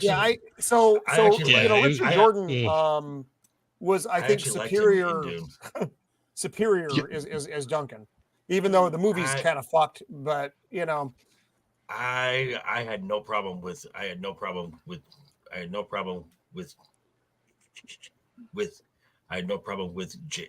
Jason in Dune. I had no problem. I like really, Jason. No, I couldn't stand him. Dude. He was better in the new Dune than he was in the Conan remake. Yes. The one thing I ever saw Jason Momoa do that I enjoy was a TV show called C. You know what he did? Yeah. There was a small show he did for IFC called The Red Road. He was actually really good in that. It's kind of a shame that one got canceled, but I think that's the only good thing I've seen him in. Well, that's how it goes. So sorry, go ahead. But he's pretty. I was going to say, that's how it goes. If a show is good, they cancel it. If it's garbage, it'll run for 10 seasons. So for purposes of being Duncan Idaho in the movie, he was fine. For purpose of being Duncan Idaho, if they ever do anything where he comes back, Momoa will be horrible. I don't. All I get out of Jason Momoa is it's fucking Jason Momoa. That's all I get as far as there's no character there. It's just whoa. I don't like that. But yet you'll praise Nicolas Cage, who does the exact same thing. That is not true. That is not true. That is an untruth spoken by Joker. I don't know. Nicolas Cage has got some range. I mean, not always, but He's No. got some Yeah, range. He has a range of two facial Momoa expressions. is the Rock with hair. That's what Momoa is. Well, shoot, watch him in the movie Pig. He's fantastic in that. Yeah, he was really good in Pig. There's no, But anyway, there's no such thing as a good Nicolas Cage film. That's nonsense. How dare you? So I didn't know that David Lynch was up for Return of the Jedi. I'm glad he didn't direct it. Although That would have been really weird. Arguably, Jedi was Yeah, my that- least favorite of the original trilogy. David Lynch would not have made it better. No. I don't think he would have either. I'll agree with that. Everybody's lining up to get their water. They're in. It's like they're actually in the military. You're standing in line waiting for fucking something. I'm getting flashbacks to being on Jacob's stream for like Lawrence of Arabia, and it's all about the water. Now, Right? Yeah. I don't know if because Herbert was involved with this script to some extent, but I don't know if Lynch actually did this on purpose or not. But you do get some of the sort of anti-technology nature of Dune society from some of the way they're scouring this place. Like there's a lot of things we would do with machines, looking for eavesdropping that they're doing by hand, for example. Because their society innately distrusts machines. This shield wall thing didn't really. I was like, all right, it just goes up. I was like, you can shoot over the thing. He said the thing. He said the thing. I was like, it should be a dome or Shield something. wall, Right? he said the thing. Shield wall talking about shield walls. So they are trying to get the shields up. They're having a hard time getting it up. Come on. It happens when you get older. Sorry, it wasn't great. It was a bad attempt at a bad joke, and it is. So they're trying to secure the base because they know the Harkonnens left people on the planet to fuck them up. And here we get what's his fucking name? Max von Dr. Sydow. Liet Kynes. Dr. Kynes, Max von Sydow, who I love Max von Sydow. I'm always happy to see him. He's a really he's a great Yeah, actor. he is. When he shows up, you're is. happy to see him. It's like, yeah, even if he's only in it for a minute. He was the best part of all the new Star Wars movies was the brief moment that Max von Sydow was in it. Yep. Yes. Sadly, yes. Agreed. And somehow he So- looks like he only And aged then they like messed it up in 5 or 10 years between this movie and that movie. No, you're right. It's because of the name. So I think he's- the name keeps him young. He is a holy man to the Fremen, as his father, who was the first Imperial ecologist sent there, became by sort of weirdly by I'm not going to go the whole side story, but it's a kind of cool story. But and he's Chinese father. Oh, okay. See, that's something else we don't know. One thing I'd like to didn't know that mention is either. about the blue eyes. In the theatrical yes. version, they would be intermittent. Like sometimes they would have blue eyes and sometimes they wouldn't. Yeah, well, the blue eyes are from So- exposure Right, from to the space spike. station. The reason the interplay of this scene is important because the way they stop him from touching the Duke, if there were Fremen there, they would have killed them for touching him that way. Hmm. He's literally the don't holy, touch the Duke. No one touches the Duke. But he Kynes is the holiest of men to the Fremen. You know what I mean? Like you don't touch him that way. Right. So there's the Fremen entourage. Also looking an awful lot like a metal band from the You 80s. see the look on their faces? Yeah. Someone must have told him. That that dude they're on the supposed to right, scowl I at was him. like, when I was young, I was like, that dude looks cool. All the rest of these guys look like a bunch of. Is that what's douchebags. his face? Who from That's Where the Fighting Eagle? What's his Oh name? my gosh, someone else knows that movie. I love that movie. I love that movie. That movie's hilarious. Don't rank on my childhood, man. So what is cool here? Paul Wow, look already at that knows how to fucking do his suit up the way that the Fremen wear them, and I like the still suits. it's fulfilling I think that- prophecy. And Well, again, Man, it's- he's Yeah. got Not a exactly. and So, again, his internal Judge Dredd monologue, chin there. which So- gives you this, and he will know his ways your ways as if born to it. It's in his mind, so he doesn't have to say it. It's not written anywhere, but you get Right. the point. And that's why I like that they did that in the movie. It makes So more this sense whole- than other ways of exposition. this whole thing about fulfilling prophecy and all that, and then the part where the Shadow Mape shows up and has an interplay with Jessica, for example. The most of the Dune galaxy, or a lot of it, is like kind of like backwater planets. So Hey, Tim. the Bene Gesserits have what's called the Missionaria Protectiva, where for thousands of years they seed these sort of into all the local religions that the Bene Gesserits are holy women, their children are like prophets, are your chosen ones, and all that. So when they know he's the child of the Bene Gesserit, right? Remember, she said the seed, Helen Guy's mom said that the seed's been planted or something like that. So they know a Bene Gesserit's coming, and she has a child. Wow, Boosh. That's wow. In the book. Oh, that's terrible. Fun. Boosh, don't you realize you're making Michael literally shake with rage? I'm so glad I didn't have that drink in my mouth yet. I'm just gonna. So this ship is wonky as fuck. This is that steampunk stuff that we were talking about before, though. Look at this. This does not look like it is an advanced craft at all. This does look like it fell out of the. Come on, these are what the insides of the first helicopters look like that Roman started out on. Yes, back in the day when Igor Sikorsky first built the helicopter, it was very similar. You had to pedal them with your feet. It's pronounced Igor. This is fly this way. No, this way. The ornithopters, which is what those are called, are actually in the book. Just I don't know what they look like. Though look, and again, the look of the new ones are fucking night and day superior. Right. I do like the steampunk thing. I think it looks cool, but basically it's a flying fucking box in this one. So whatever. It's the shuttle from Ahsoka. I knew you were going to say that. I agree. It is. God. Oh God. It is. It's always got to go back to Ahsoka. No. So they're just kind of tooling around. They're going to take him out to one of the harvesting where they harvest the spice, and they see a fucking the worm. So they have worm sign. Worm sign. You have good eyes. So these are the dead Harkonnens that got left behind, and the doc's looking for something. Which is, it's like he's doing an autopsy, but he's looking for something else in the body, and he finds something else in the body. Oh, how'd that get up there? That fell on it.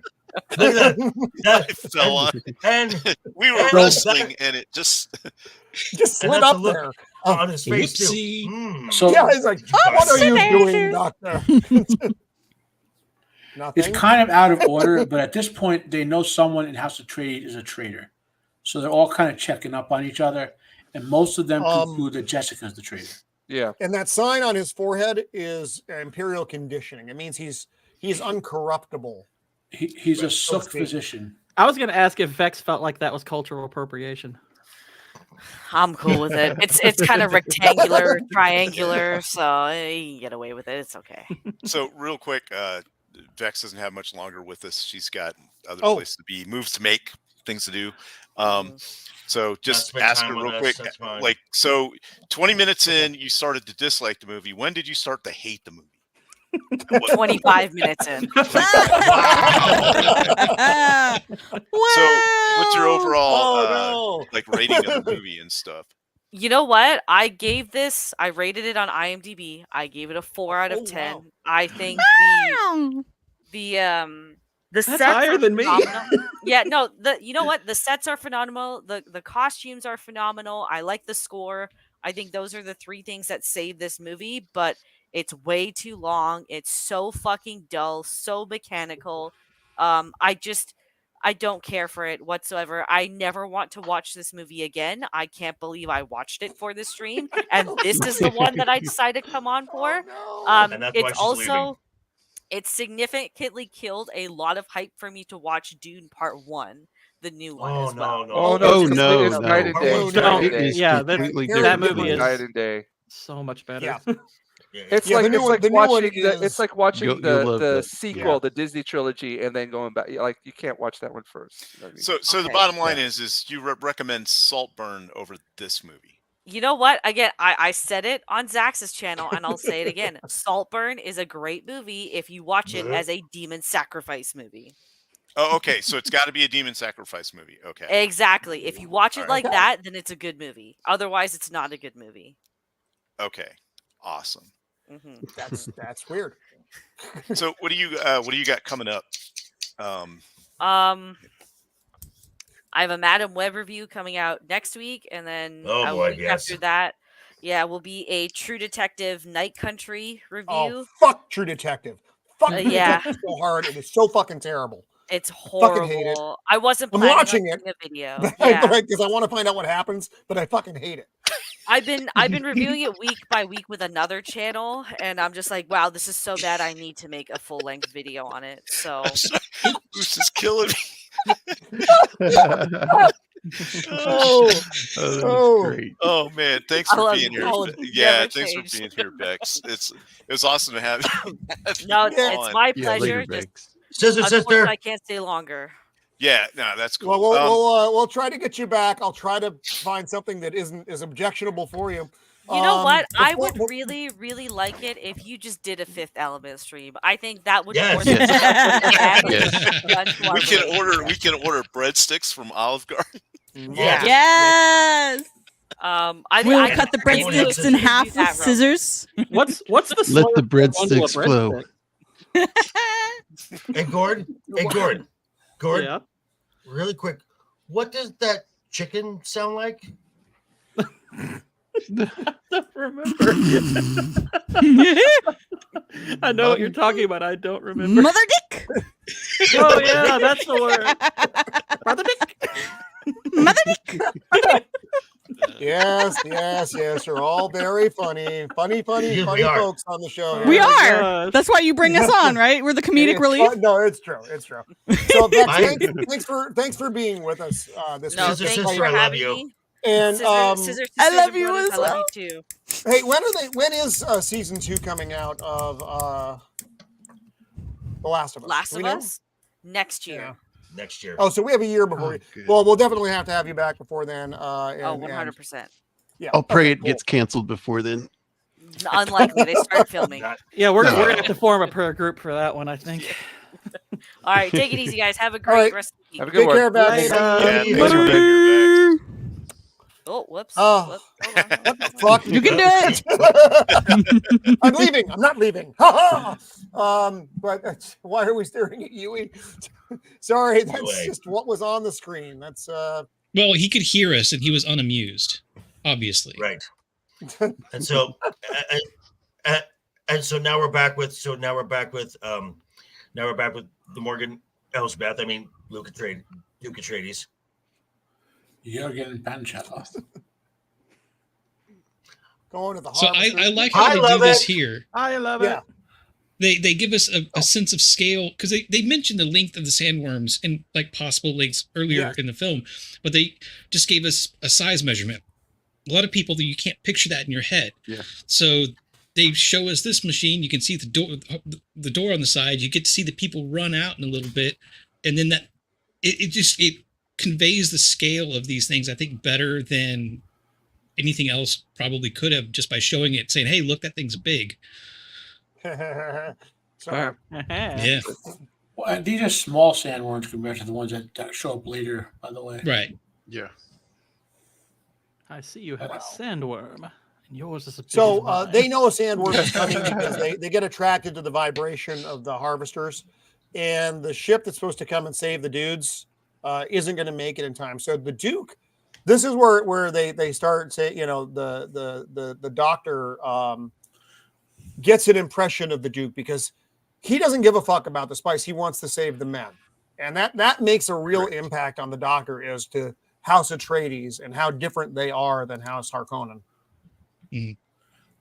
Well, okay, so they don't know the importance of Kynes to the Fremen. So Kynes is evaluating them for the Fremen, even though they think Kynes is evaluating them for the Emperor. Yeah. Right.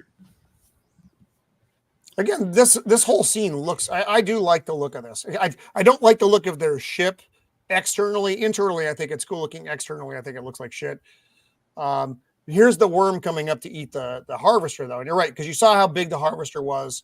Let's go back just a couple things here so we can see the guys running out of the harvester. So those are those big fucking wheels on the side of the harvester, and there's that little door with all the guys pouring out of it. So the harvester is fucking massive. Mm-hmm. Here we go. And the worm just fucking comes up, and it's not even, it's about the size of a Snickers bar to the worm. And it's not, and it's gone. I don't know how the worm processes that, though. The worms literally internally have like nuclear engines inside themselves. God, the indigestion must suck. So I like this is that they got that midget lady in this. She's a Oh, person that The also real life Charlotte. Edna. The real yeah, life she never Edna. really ages either. She was like old. No, as- she's about to say She yeah, was she's born picking out that her way. house I'm staff. pretty sure. Yeah. Linda Hunt. She's in Linda one of the Hunt, CSI thank you. shows nowadays. right, but she was also in the Killing Fields, right? And she's from New Jersey, by the way. Really? That's I it. think Really? I thought she was she's like also some in weirdo Kindergarten Cop. European. Yeah, she was in Kindergarten Cop. So And she doesn't look any Jessica- younger She's also than this. Queen of the Hobbits. Oh no. Jessica's questioning something about Yui here, though. She's like, he's got the conditioning, though, so he can't be fucked up. Jessica, as a Bene Gesserit, she can read his body language and his pheromones. It's like she knows he's lying about something, but she's saying he has the conditioning, so she's getting conflicting information. They're all on the lookout for the spy, basically. So this is the spice. Honestly, I think at this point the eternal monologuing was really getting on my nerves.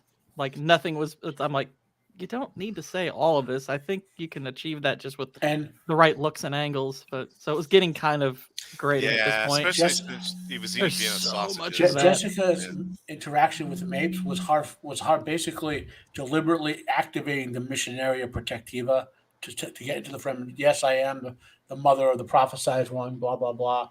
And she's gay, trying to sound her out. There's a lot more to what their interaction in the book, obviously. But the point of that scene is setting off the fact that the Fremen are more and more going to think Paul is the chosen one. So Paul eats some of the spice, then he has kind of a moment where he starts seeing all kinds of stuff. There's that crazy bitch. He sees the water again, the moon. It's I think it was a little clunky, but it's fine.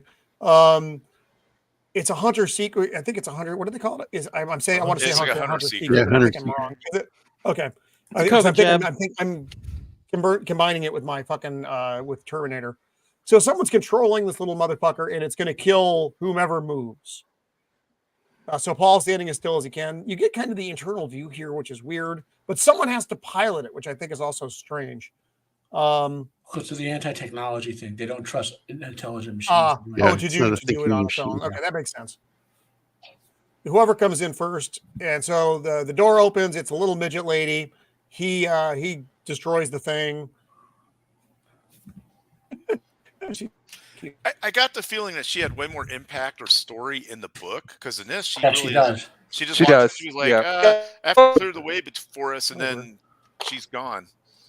Like fish. Yeah, you don't see her. I mean, You I think, go ahead. I don't know if they show it, but I think in the extended they show it. They don't show it in Ray, but Yui kills her.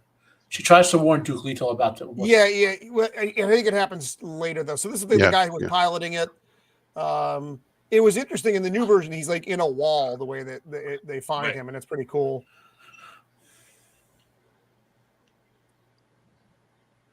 So the Harkonnens are coming.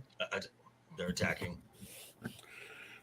Here's the little midget lady. They can't. They'll They be can't coming get the on the shields mountain up. when they come. Is a problem. So there she is. She's dead. It's Dr. Yui. Yeah, so Yui's just running around darting the crap out of everybody. Yes. Right. And what kind of gets lost is all of these guys have plans within plans within plans within plans. You know what I mean? So Yui basically he tells him, "You're already fucked. You're gonna die. But here's the deal. I'm gonna rip out your tooth. I'm gonna put in a false one. It's got a poison gas in it. Let the Baron get close to you, and you can at least kill the Baron." What? That part was in the book, right? Yeah. Yeah. Okay. What he also did was he made it so that Harkonnens couldn't get the Atreides atomics. He secured some other Atreides assets. Gurney Halleck eventually gets the atomics from where he hid them. The ring, his signet ring. Oh, the ring, the yeah. still suits, you know. Well, the movie just shows the ring and the still suits, but he has a big plan. Because the Baron sort of laments that Yui destroyed his entire plan, basically. Oh, that's funny. Because he wanted to get his hands on the atomics, right? Yeah, the atomics, as well as the other assets they had, like the reading weapons and all the moving reading weapons. Yeah. So things really start moving rapidly at this point. Right. I'll say. A little bit. Yeah, we're in the transitional part where we're going from a movie to like an abridged history of this planet, a very abridged history. Yeah, and it does the whole last little bit here flies by. So this is the Sardaukar. My life. Sardaukar, thank you. You know, Dressed as this is Harkonnen. the Emperor's, like, you know, his hardcore Beekeepers. guys, but they look like beekeepers. beekeepers. Now, Right. I took it. I like it. Like I said, in the new film, they look imposing. They look badass. Yeah. Yeah. Now, Wow. David Lynch's. You put the bad guys in weird stuff. Make them all look weird. Put the so there's a scene coming up where Duncan like fights a bunch of them, and he cracks the one dude's face mask, and it like lifts the weird gas out. So I took it like they need that gas to live. No. Or That's whatever. Why was Gurney holding the Warpug? Because it's actually It's the the Warpug shooting Warpug. that gun. It's a It's not Warpug. him. He's just holding on to it. The secret Atreides weirding weapon. The Warpug. It's the Warbug. The Warbug. So they Hey, got look, if they've got weapons that are audio activated, just get the dog barking and set them loose. this was Yeah. Ah. So the Harkonnens have got him, and they got Jessica. Paul and Jessica, and they've got her mouth covered so she can't use the voice. Yeah, and what This saves is them just essentially weird. is that He spits no one out knows his Paul has gross. all that training, beside all that secret training. Right. That's kind of what saves them all. And the Baron's just kind of gloating at this point, and he spits on her, and this is gross too. It's just the way the scene plays out, just some spittle on your face. It's like, why? Yeah. What the fuck? What was that about, Baron? You weird It's fuck. an insult. It's just an insult. I guess, but all right. Ugh. It's just disgusting. I don't want anything that comes out of the Baron on me or near me. And then they're fucking with the Duke, of course. You know. So they're gonna get rid of them. It's probably better that you. Oh die yes, in I've the imagined end many of pleasures a with war. you. You think this weirdo. maybe Better- put the Colonel inside of Peter Jackson's head that maybe he should also be Wormtongue because he has a similar thing for Eowyn? Yeah, yeah, many pleasures with her. You can see some of the mannerisms that he carried on to that later role in that. Yeah, that's true. Well, he's. I mean, Brett he's a Derv weird is dude typecast anyway. as a Yeah, simp. he's kind of a weird dude in everything he's in. Except Deadwood, he's fantastic in that. Oh, he's so good. Yeah, as the Doctor. He might be my favorite character on that show. Yeah, see, here right we go. there, Here's what you're there's talking a about. screen where he like cracked his thing and like gas popped out of it or something. Yeah, he cracked the tooth or thing, didn't he? No, his face mask. Okay. Sardakar's face. I mean, mask. we have no idea what hit the it with fuck's the actually pommel of because his we have dagger. no history of who these Right, people are right. in this version. Right. The Baron is a special boy. He's an excitable boy. And then this guy So- shoots some kind of weird. Yeah, it's a I don't know, slow slow moving dart. dart. screw gun. A slow moving dart. Right. A slow moving dart. And adios, muchacho. Raban's just throwing people off the fucking parapet there. Fucking Raban. Come here, traitor. Traitor. Raban, smash. I'm sorry. Yeah. And this is, would you like to be with your wife? She lives. Would you like to meet her? Would you like to be She's with her? here. Well, what You the don't fuck do you think? think? Yeah, fucking toad. You don't think what I've given for my wife? You got X's and O's and plus signs. That's Yeah, real weird. good navigation. So they're looking and they see Dr. Yui's sign here in the back. So Right. they know that he's left them some stuff on this ship. So he's about to molest Jessica, and Paul tries to use the voice on him. And he's then like, she gets fuck it. off. Yep. Take her the gag off. off. And then she uses the voice, and then And she then- has them kill and each then other. there she just It's fucks. good. This is the part I didn't get where she was like, "Why should we fight over each other or whatever?" And that guy stabs him. Why didn't she just say, "Okay, fly the plane now," and then Paul can get up and do whatever he wants after that? The voice doesn't have infinite control. Like eventually someone who can do what the Bene Gesserits do, but Well, comes along, but in a better way. Like books later, they can manipulate with the voice, but eventually you can break it. I don't know, Bush. I don't know. I don't have an answer to that because I don't think it would work. He used the Karen tone. That's funny.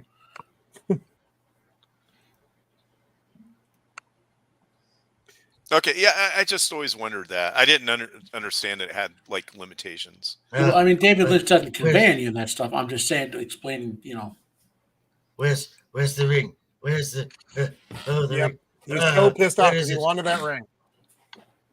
Where is it? And here's where bad timing comes in. The tooth. The tooth. He's getting mixed up. He can't see clearly. He releases the toxic gas, but he releases it on Peter, and it has ill effects on him. I'm alive. And the parents like, am I dead? Am I dead? No, my Baron. No, you're just horribly ugly. Yeah, you're not good though. You don't smell nice. So they're running through the deserts, the moons. So, and again, he's having his visions of the second moon. Is there a chicken on the moon too, like a rooster-looking thing? It kind of looks like it. Yeah. Oh, I see it. Brother Dick.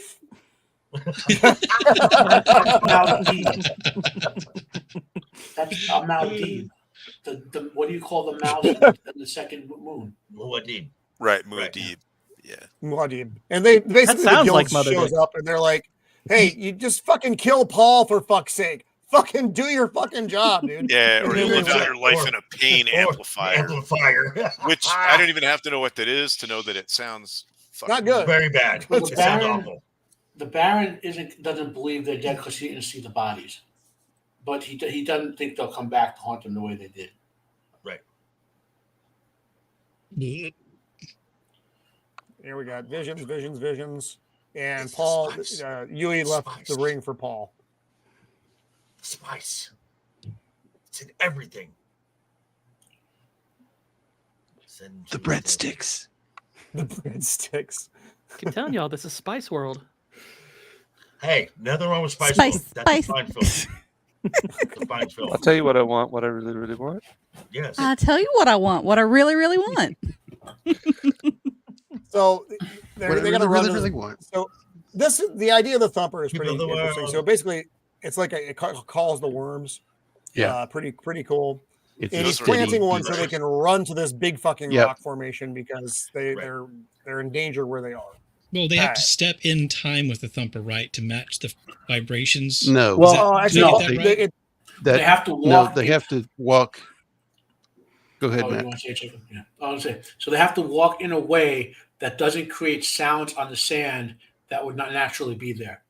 So, like Okay, if you're walking on the they side made of a it so- dune and you slide down, you have to like not slide down faster than the sand would, for example, because the worms can detect any aberrant vibrations. The way they said it sounded like they had to vibrations. walk like in sort of time with, but yeah, it Right. wasn't made very clear. But that's probably another. The David worms are Lynch thing. attracted to rhythmic, unnatural vibrations. Okay. just like me, baby. Just like me. So you no clogging while you're No. The Riverdance folks, they wouldn't be screwed.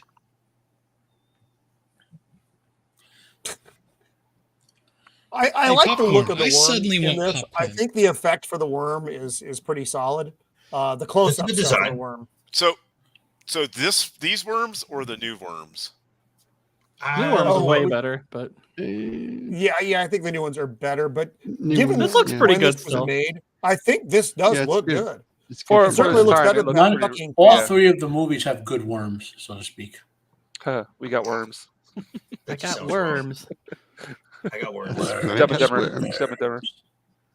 And they find themselves down in a Fremen lair. They didn't, it's underground, and because they come across, it's like someone made steps, and they're like, oh fuck, this is actually a place where people are, and it's the fucking Fremen.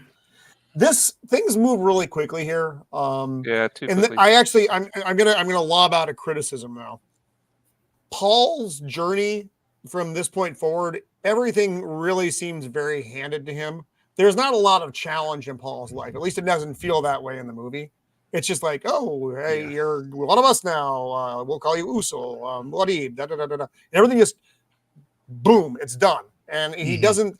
Well, you never get a sense of stakes.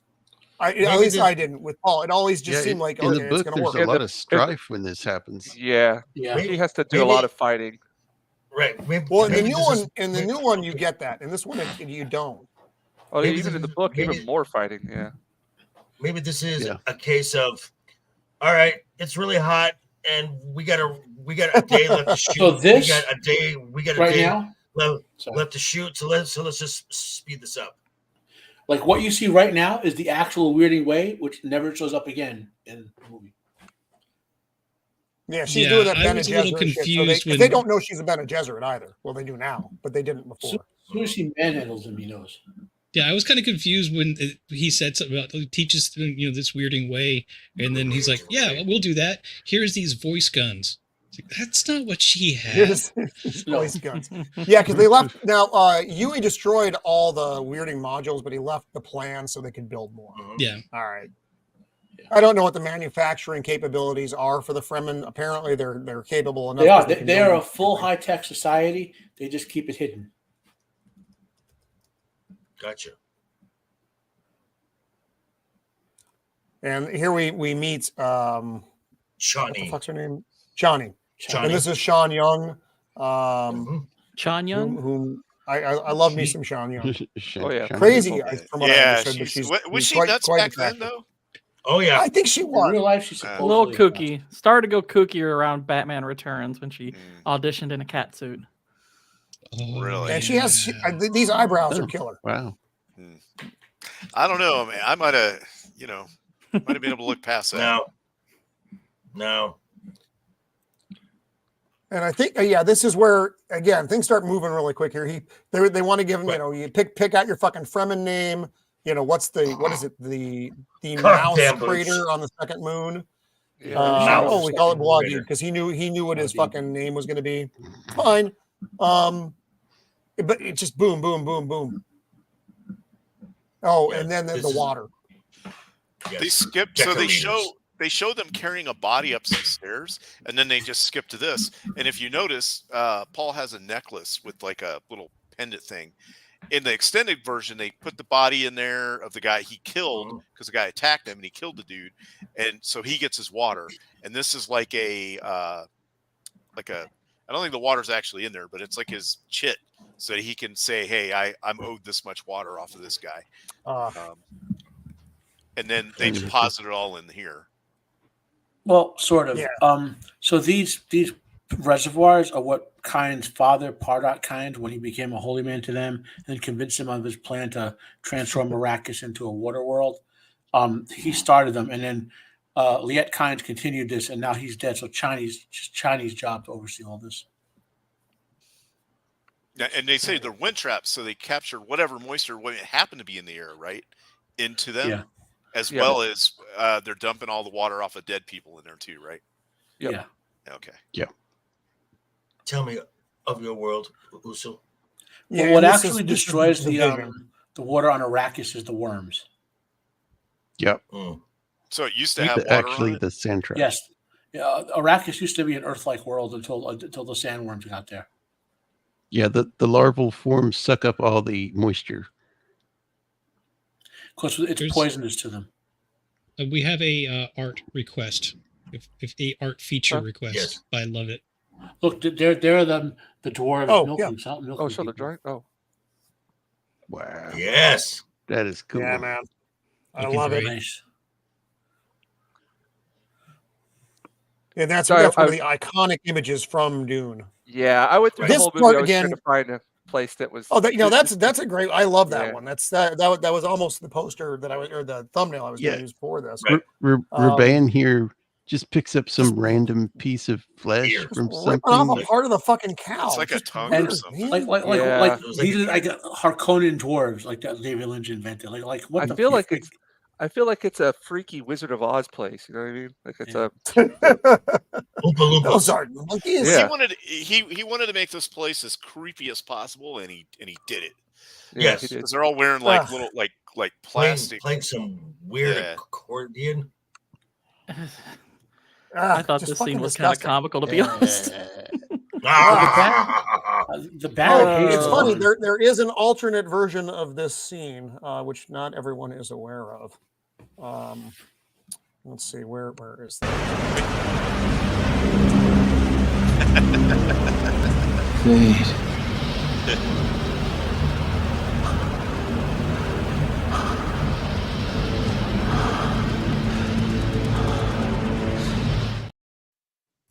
Wow. And now you can't unsee that. So, Beard. You're working Beard. out. All right, I'm ready for it. Who's Happy next? Pride Month, everyone. I'm not saying, but I'm just saying. That I was so, not ready for that. That was I'm gonna pretty try and June. get that. Fun fact yeah. here, though, Sting was supposed to be nude for this, Oh, but they were like, God, it wasn't don't going to do get that. past the censors. Oh, Dune So is an they made this little fucking metal winged Speedo thing for him, like day of, and slapped it on there. Every bad you take. Look at that! Good God! I'm yes, sending out I an am wearing SOS a now. winged metal Speedo. And again, Oh, gosh. they're being fucking creepy. He's so into it. Fade. Yes, it's like I was definitely getting like the Baron was kind of Oh, he is. He's Oh, he uber is. gay. He is. He's extremely gay. in That's the not. books. I'm pretty sure. Yeah, Yes. Okay. He looks as well. The Baron's gay. Yeah. he's Yeah. definitely in the movie. Wait, so why did he try to do whatever he did with the Reverend Mother then? He did. Okay, so I'll say this very carefully. They needed a child of his to be Jessica, so the Reverend, Bene Gesserit, used her powers to grape him. Okay. Oh. And then he was like, now he might have been willing to do it as a deal. That's part of the thing. But because they did that to him, he started to go a little nuts. And eventually he graped back and she punished him and did other foul things to her. And she punished him by inflicting that disease on him. Okay. Oh. Yeah. So and here we have go ahead, go. So it's not a skin condition, it's an STD. Well, sort of. It's because she gave him a disease. It's a cursed cellular STD. disease. Yeah. Okay. Okay. He doesn't have the boils on his face in the book. What do they call this shit that they're making her The water drink? of life. The water of life. It comes from the worms. Yes. Yeah, the bile. It's put a worm in water and it throws up. And that'll make her a Reverend Mother, right? She drinks the shit. If she survives it. Yes. It boosts her powers. It does some weird shit to her. It boosts her abilities, yes. She What it levels does up. Because for the women, it gives her all of her racial memories for her ancestors. So that allows her to do even more. Like in the book, it's different than the movie, obviously. And no man because- has ever drank because it and survived. Correct. Because of the And- Bene Gesserits, they can control their body down to a cellular level. They can actually change the poison to be harmless. And Got it. And then everyone can partake of the water of life and enjoy psychedelic experiences. Yes. And then now in this scene she is pregnant, which then accelerates the birth of Alia. Alia also And gets this all is- the genetic memories. Yep. And she's basically born a full Reverend Mother. Yep. So, so when this is happening to a Bene Gesserit or whatever, all the Bene Gesserit seem to experience this. They know something is going on. There's the baby. The baby looks weird. It looks like Quato. It's still in the womb. She's still in the womb, just an embryo size. That's why she looks weird. Well, and this forces the birth of the baby quicker. I like she just pops out. And to the Fremen, that's an abomination when this happens, and you normally kill the baby. Here's the weird. From all the weird shit we've talked about so far, this is by far the weirdest fucking thing in the Jinja's movie. cat. Yep. Yeah. It's a cat. Look, Hoofa. It's a cat. You must care for this cat. I mean, it's one thing This to is be a supposed cat, to but be- then to have a rat on top of it. I know. That's what I was like, wait.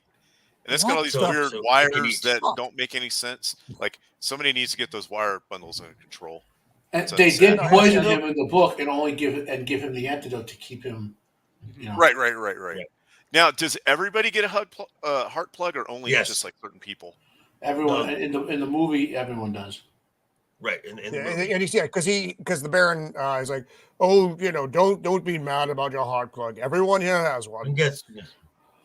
And in the book, this fucking Thufir basically uses this and almost destroys House Harkonnen by making Fade and the Baron become enemies internally. Yep. There's a lot of all that gets lost. And you don't get, you obviously don't get any of that. It's they just give him his cat so he can milk it to get the antidote. Meow. I have nipples. I had no Can idea you could me? milk a cat. Yeah. I don't want to try. I think my cat would kill me. I think it would like straight No, up what- just like claw my eyes out. Pepper, come over here, Pepper. Hoofa. You'll not remember that part of Do me. not milk your cat, James. You're in I trouble, have nipples, especially Greg. Could you milk me? if that's a male cat too. It's amazing. Hoofa. It's worse. Hoofa, just so you I know. know how to milk an almond for almond milk, but I don't know about Pussy The will little save others your are life. hard to locate. That's why they call it almond joy. Oh, Oh. Oh god. Yep, that's right, Well, JV. here we have Exactly. We jump. Things again move really quickly here. It's love for Paul. Yay. This is so out of nowhere. It's I've just always like, loved oh, you. they're in love It's now. like, yeah, it's like Oh, boom. Okay. And now he's like in Yeah, and charge they- of shit. they actually He's have a addressing son. the Fremen, and this is where you actually so understand many. how many of these motherfuckers there are too. They're there aren't skipping just a through few, years there of time now. The movie yeah, was he has a son who gets condensing killed. like 3 years into like 7 minutes. Yeah, It into does like actually have a seconds. statement Right. in there where the princess talks about in 2 standard years, Paul brings spice production to a halt. Right. So yeah. Right. yeah, and he tells them, hey, motherfuckers, you're gonna give me your best warriors, and I'm gonna train them how to use this fucking voice weapon. All right, we'll go. Don't Yeah, here forget you your go. battle bugs. This was the invention of auto tunes. This is stupid, man. Mhm. This scene was pretty funny. He tells the guy to attack the obelisk. Right. Kick it. Hit it. Shout at it. Yell at it. I Pop do like it. the part where he tells them Move what back. they're going to be able to do Move with back. the weirding way. Right. Like, you can break bones, burst organs. Bones. We will kill every Harkonnen that breathes the Arrakis air. Yeah, that part was pretty cool. Oh, I thought. we will kill until no Harkonnen breathes Arakeen air. Yeah, that's right. Yep. What? Although, what the hell are these little kids doing here?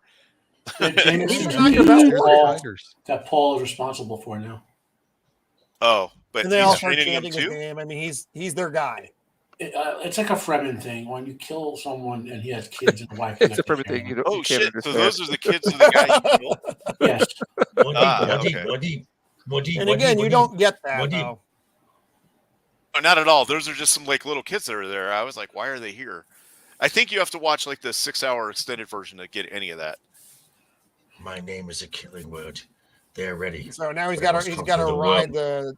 Oh, that's Shai right, yeah, Halud. Oh yeah, because he says it. Yeah, that's right. The guy. And That's his Fremen, name.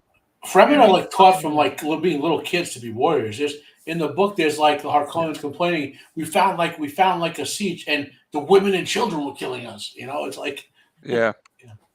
When I did notice that. when he got to the point where he said, "My name is a killing word," that's kind of where my brain started seeing these weirding devices as like magic focusing technology. And I know that's not how everything's handled in the book, but in this film, it's just like they're speaking a word that is magic to cause damage or whatever, because we later see him do it without having to use the device. So it was just kind of like my brain wrapped around this weird psychedelic trip of a story. No, and I get that because it does. You're right. It's magic without the magic. If those words make sense, Yeah. that's what it. You're right. That's what it feels like. That's the whole Bene Gesserit deal, though. It's like the magic without the magic. Right. They're like they're like witches, but they don't really do real witchy shit. But it feels like Perceived as that. And And that's now he's got to something ride a else. worm because that's how you prove your, Well, you know, that's well, Giggity. manhood. okay. Hey. Well, and then, Giggity well, crap. and Here we then, go. I mean, because Speaking of, well, right, but they explain, but they explain the process, and it makes very logical sense. You take that hook, you go under a plate, you jam it in, and then all that sand is the worm's like ow ow ow ow ow ow ow ow. So let me rotate up, and then you just ride the hook Yep. up to get. I mean, so there is some logic to how this would work, except it's just a Yeah. really big worm. Yeah, this is he calls a like a 1.5 kilometer long worm. Yeah, that's pretty big. Yeah, the only bigger Once again, one, the who bigger knows? ones, Has but someone they're a rare. big one? Again, it's just a legend. yeah, The worms in the deep desert. which they keep, you know, they keep saying. Now, Another Riding the and worm. when everyone else, so like when That's what she Stilgar said. like when Stilgar jumps up and joins him in, and the score really hits, I'm like, okay, yeah, I'm in. Oh yeah, Yeah, Real I quick. love the. Go ahead, Jake. Jake. I was going to say real quick, the knives that the Fremen have, are those made out of those tooth things Yes. inside of the? They are. Yeah. Okay. Yes. Also, what I are read, the the, knives the again? tendrils on the worm are made of condoms. okay. Dead serious. That's the new ones. That's just the popcorn buckets. Okay. Well, when they kill Harkonnens, they don't want to get contaminated, so they have like body condoms. Well, they're wearing body well- bags. Well, it's called a Chris knife, right? Got to Chris ride knife, that yeah. worm safely. Right. Chris knife. Mm-hmm. That's what And the then- shout out Mapes gave to Jessica. And then this moment here, like when Stilgar goes Right. go back a frame, Roman, like right here, and then the music just crescendos. Very cool, very cool moment. And I like this because you got the little you can see everybody here. You got Mhm. Paul Stilgar on top of the worm. There's a little specks up there. And then you have all the It gives some rest scale. of the Fremen there. And yeah, this It gives gives you some some scale, which is you know, and it's hard when you're dealing with a giant worm Yeah. without CGI because it didn't exist. You know, these are all practical effects. You I think they heard did a us fine responding job to with that all sentence and nearly stopped yourself, didn't you? What I'm sorry, was that? What was that? I'm sorry. Never mind. It's a bad joke. We're gonna just move on. Okay. Just Okay. Oh, To serve as your god, the Ada key. Yeah, so now you get they're painting themselves, so it's like, you know, the Emperor's Guard. It literally means death commandos. And this is just a little montage story that they're goes go Yeah, the And battles this the is- battles start. This goes on for a minute. a With little the bit, fighting. right? And then and then you go through the montage where Paul basically just the break where Paul brings spice production to a halt. And who is this Muad'Dib? Yeah, and that pisses off the navigators because they need the fucking spice. Mm-hmm. Yeah, but that's a movie thing, not a book thing. Right. Yeah. And this is so now they've made, you know, like bigger, better versions of the weirding module. So, So now that's- they're what? that's- Like this is Havoc the from same First thing. Class? Yeah, they're Yes. they're basically heavy weapons or whatever. They're weirder modules. Yeah. They're stranger modules. my module's bigger They than don't- yours. Haha. Oh, and this was kind of fun. So the baby, Alia. what is her? Alia. This is, but she like grows at an advanced rate, and she knows all the things. Now isn't she the red blood? Now I had heard something that she is the redhead from Mr. Holland's opus. Is that true?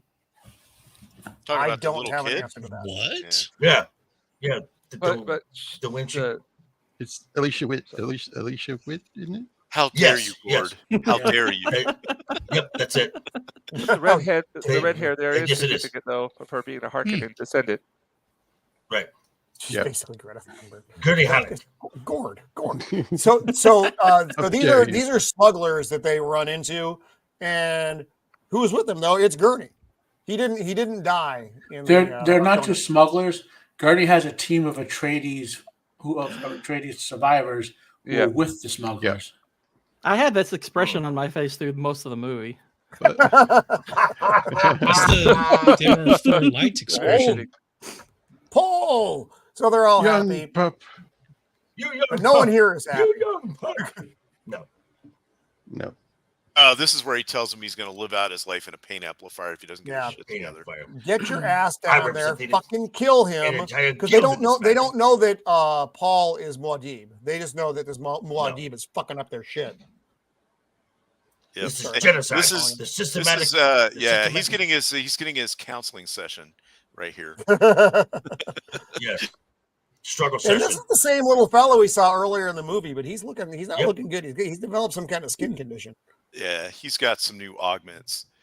Again, Yeah, very he's- 40K. That guy having like weird stuff sticking out of your head. Love for Paul. He won't take the water of life. They're afraid I'll take the water. I must do it. I believe the theatrical version omits the Harkonnens killing Paul's Chinese child, but shows up in the extended version. Oh, That's a very important It's a system. detail. Yeah. Yeah. yes. I'm going to need to watch that super extended version again. It's Just long. read the book. It's really. Yeah. Yeah. So this is where Paul is going to take the water of life, and again, it kills. No man has ever survived this. Right. Damn, she looks. And there's also a chance he'd die if he doesn't take it because he's going crazy with the prescience at this point. Right.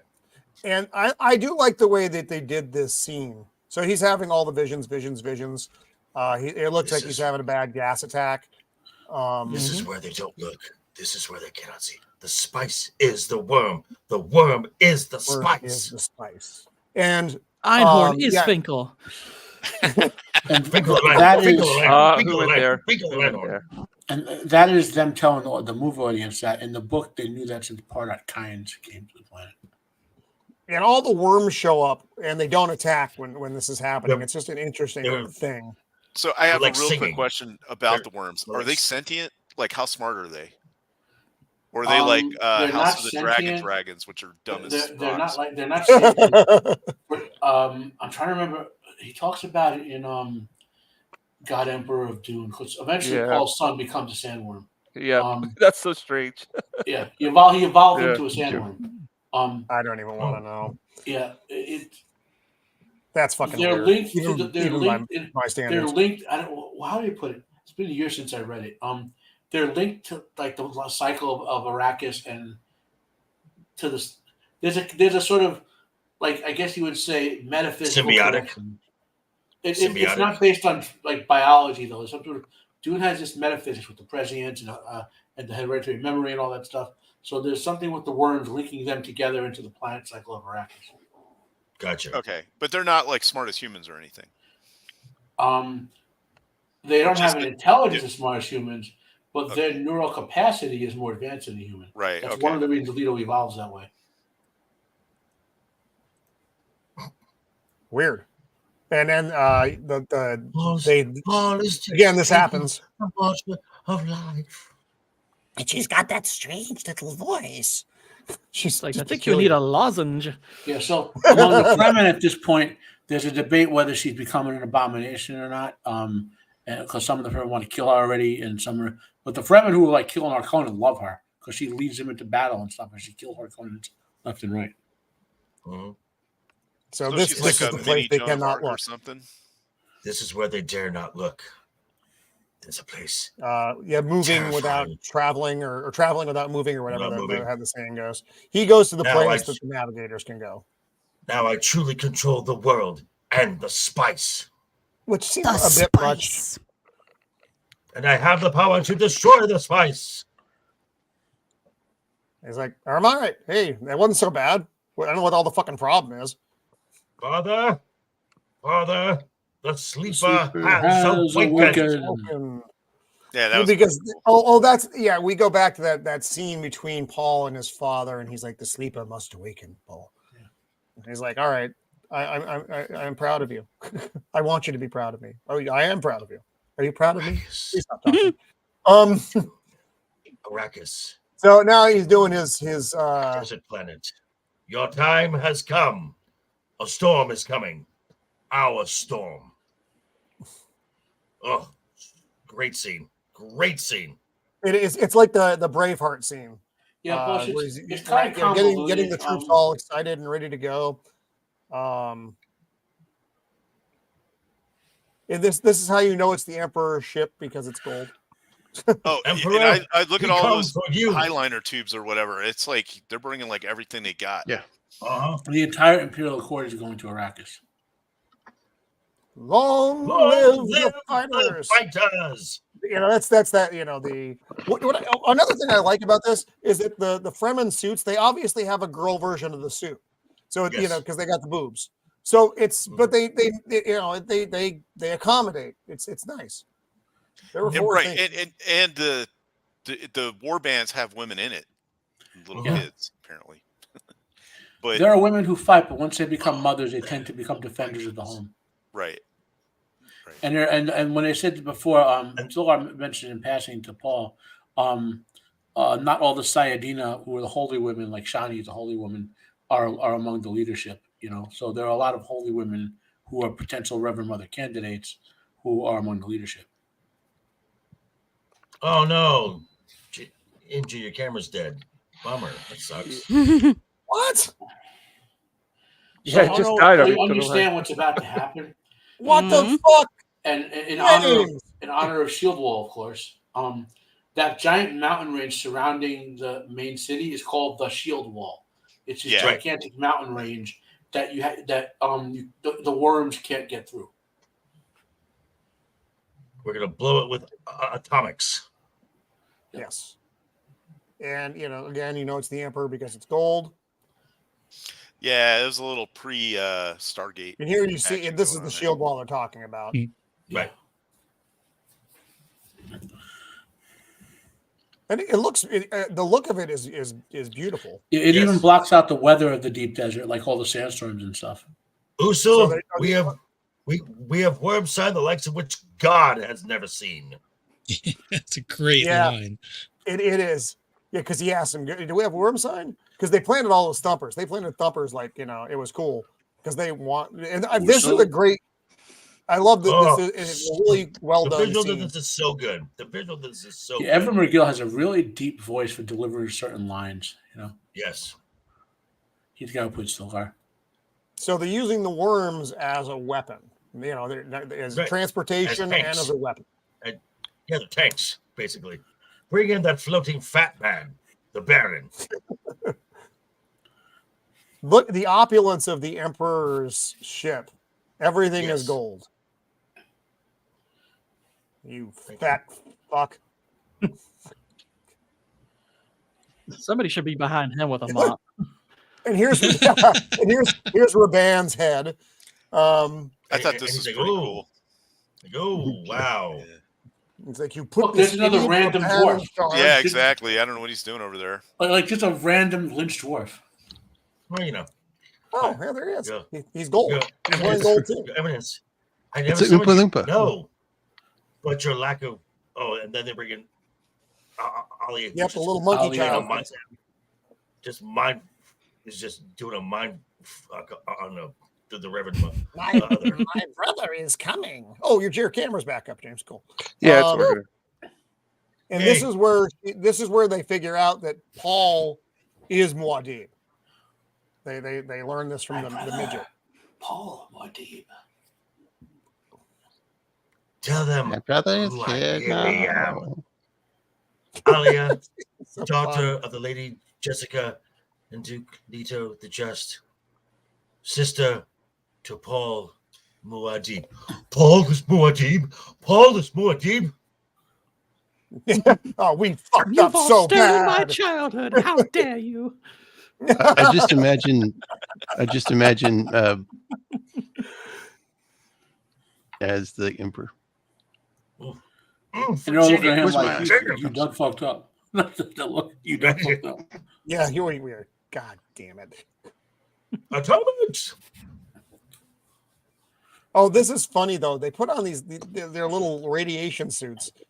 It's kind of weird and out of place. It's like if you're that fucking close, guys, I don't understand.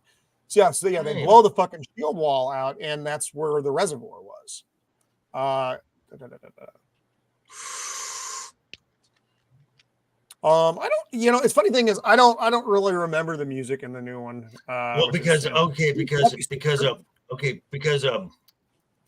Because the score, it's more setting than the actual songs. Like it's a very ambient it's just like making soundtrack. sound. Yeah, it's Plus, just making this sounds. movie has Toto. Basically. I mean, what a modern movie. This has Toto. Right. Yeah, Exactly. Toto. Well, just because it's a good, Alan Parsons did the music for Lady Hawk, and that is fucking so bad. That is the worst. I like the movie. I hate the soundtrack in that though. The soundtrack fucks up that movie. Yeah, This is not the same. This is talking about that movie yesterday with Lady Hawk. With Miss Martin Muses in chat. Wow. We were talking about it. I love Lady Hawk. The soundtrack wrecks the movie for me. It's just such a drag. I tried to share it with my kids, and they're like, "Dad, this is fucking terrible." And I'm like, Lady Hawk is awesome. But the soundtrack, man, the soundtrack fucks it up. And the soundtrack for and the soundtrack for the recent Dune, it works for the film, but it's not something that you would go buy to listen to. Yeah, totally agree. Totally agree. Like Lord of the Rings. Lord of the Rings has a spectacular score. That's fine. Fucking spectacular score. Zach's yes, coming actually, in with that would have been good fucking hard at. You know what? I would have loved to have seen. Rutger Hauer as Faye would have been probably more interesting than Sting. He might have been a little too old. Wasn't he in his 40s and 80s at the time? Well, I mean, it was just. I mean, Blade Runner was 2 years before this. Yeah. Yep. Yeah. So I gotta look at how old Rutger Hauer was before he died. Okay. yeah, this looks really good. 1984 effects. This looks really good. They got their fucking super weirding weapon. Wow, he was only 75 when he died. Wow. Oh, this is funny. So also, you may not know that there was an alternate version of this scene. So we were just so Rutger Hauer.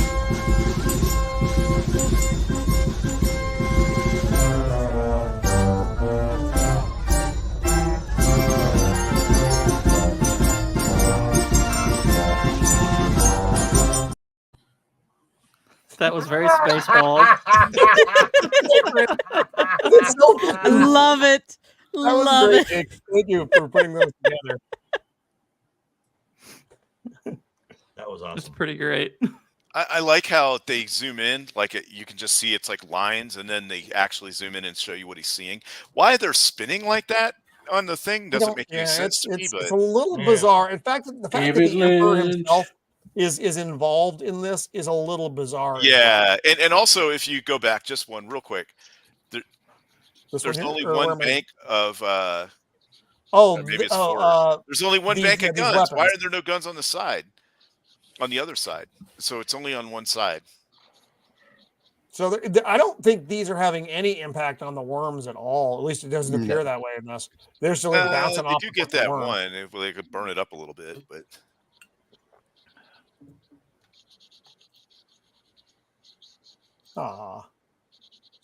This goes on for a while. It's all the same thing. They're just shooting at the worms. They're riding the worms. Shooting. Wadib. Shit blowing up. This is. I love it when she takes care of the Baron, though. It's pretty fucking funny. Well, because he's coming in all fucking Baron, and she pulls out his plugs. He's just dumping everywhere, and then she does the fucking. I don't know if she does it in the movie version, but I think in the extended she says she calls him grandfather. So. Oh, does she? Yeah. She does not call him that. Does she kill him in the book? Yeah. Oh yeah. Okay. She not only kills him in the book, but goes on to go among the surviving Sardaukar and Harkonnen, the ones who wounded want to kill, and begin slitting the throats and killing them. Yep. The Fremen are so impressed they call her Saint Alia of the Knife. She's got a knife right there. Okay, so she's like What is like with this part though? she's like a This is miniature so Joan weird. of Arc. Well, the thing is, her character is basically on the edge between being a really good heroic warrior type and a demented villain type, right? Well, that's I'm that sitting Harkonnen down with blood that. showing through. Yeah, that's because basically children who go through what she did, the reason the Fremen call them abomination to kill them is because they almost always go evil, like chaotic evil crazy. Which makes sense. So they've got the Emperor and his cohorts, and Paul coming in victorious. And there's a dog. There's a dog. Bark, Dog bark. made it. Oh, that's War There it pug. is. Yes, the Bark, pug, bark. the return of the pug. I mean, that kid doesn't know how to hold a dog, but still. No, clearly. I not. mean, what kid really knows how to hold a dog? It's not the pup; it's the weirding hound. Yeah, that's right. That's where Yui hit all the plants inside the pug. So, and this is where Paul has a word with the Reverend Mother. Yeah, look at her teeth; that's just weird. That's what I'm saying. Her teeth are like metallic or something. They seem to Creepy change looking. as the film went on. Like Yeah. she's like, Uh-oh. I don't know There we go. exactly. She what tries she's to get about. in his head, and he fucking does the Why voice do we have on her. two Jacobs? We have Don't two ask Jacobs. questions. Just What? accept We it. do have two Jacobs. Dos. Wow. Wait a And minute. they had two that's- Jacobs, and they had two Jacobs, and they had two Jacobs. One of them secretly a raccoon. Is that what Probably. And this fight seemed pretty unnecessary. Well, what I didn't like Kind about of shoved in there. It's what I didn't like not about bad. it is is. they're gonna have a knife It's- fight and it's everyone's just standing like 2 feet from them. Like clear her out, make some room. You know, And they I brought did like drums the 'cause little that's- drum thing. good. It's a ritual. It's a ritual knife fight. I don't understand why this guy has a metal nose. That's a little weird, but whatever. It's very steampunk. He doesn't get to play any other this reindeer happens- The games. knife fight happens in the book. So, No. Fade basically cheats, like you see with the poison. Yeah, he has this little poison dart Yeah. or blade that Because pops he out can't of his. he can't beat Paul because Paul's super predicting every move he can do now at this point. I didn't understand this move though. It didn't make sense to me. I don't understand he- how the blade doesn't kill him. So he knows every possible future, right? So in the one way he wants to win, he knows the precise way, the way the book would interpret this, not Lynch's stupid movie, would be he knows the exact way he has to move for him not to die here, right? So I shall bend like a reed in the wind. but in the exact right way that it would allow him to live and beat his opponent. The only guy who could have fought him, and this is from the book, the Baron's best friend, who they just pretty much edit, like Lynch doesn't even put him in. He's Hasimir Fenrig. He is a failed Kwisatz Haderach. I told you guys about him before, and he could have beat Paul. But that's in the lore. But for some reason, I don't remember the reason why he didn't fight Paul here, or if he wasn't even there or not. But eventually, He did like this. This looked good. On Paul. As far as killing him, but like I said, and Just then he uses the voice like fucking crazy. But again, Sting isn't in the movie very much. It's kind of a wasted. It's kind of a waste of Sting. If you have a big name like that, it's like, okay. But I and thyeah, he's this making part it was for- cool, where he yells at him. Yeah, and his And he fucking didn't get cracks to his perform body on any the of his floor. music. Oh, and if I didn't mention it before, part of Alia's racial memories are the Barons. Okay. Which you don't get from this version at all, though. Nope. But it's one of the things that drives her mad. And I like when, you hear more about that in the I like later when- movies or Yeah. the books. And I like when Stilgar goes, "Ooh, deep!" Like, holy shit! as everyone is just Yeah. shook. And he gets a cool Yeah. cloak with a bunch of dwarven He gets moons he on gets it. his cool cloak. And what happens? Um, What happened at the end of this is basically David Lynch saying, "I'm not doing any of the book sequels because this is not in the book." Yeah, Not 'cause all. it just all wraps up. And And the then it score starts to kicks in rain again. on Arrakis. And how can this be? Oh, he is Yeah, the It's Kwisatz a Haderach. Kwisatz Matarat. and then that's it. That's a weird. It's kind of a weird ending. She's like, and the water shot, and then Oh. we go through the delightful cast.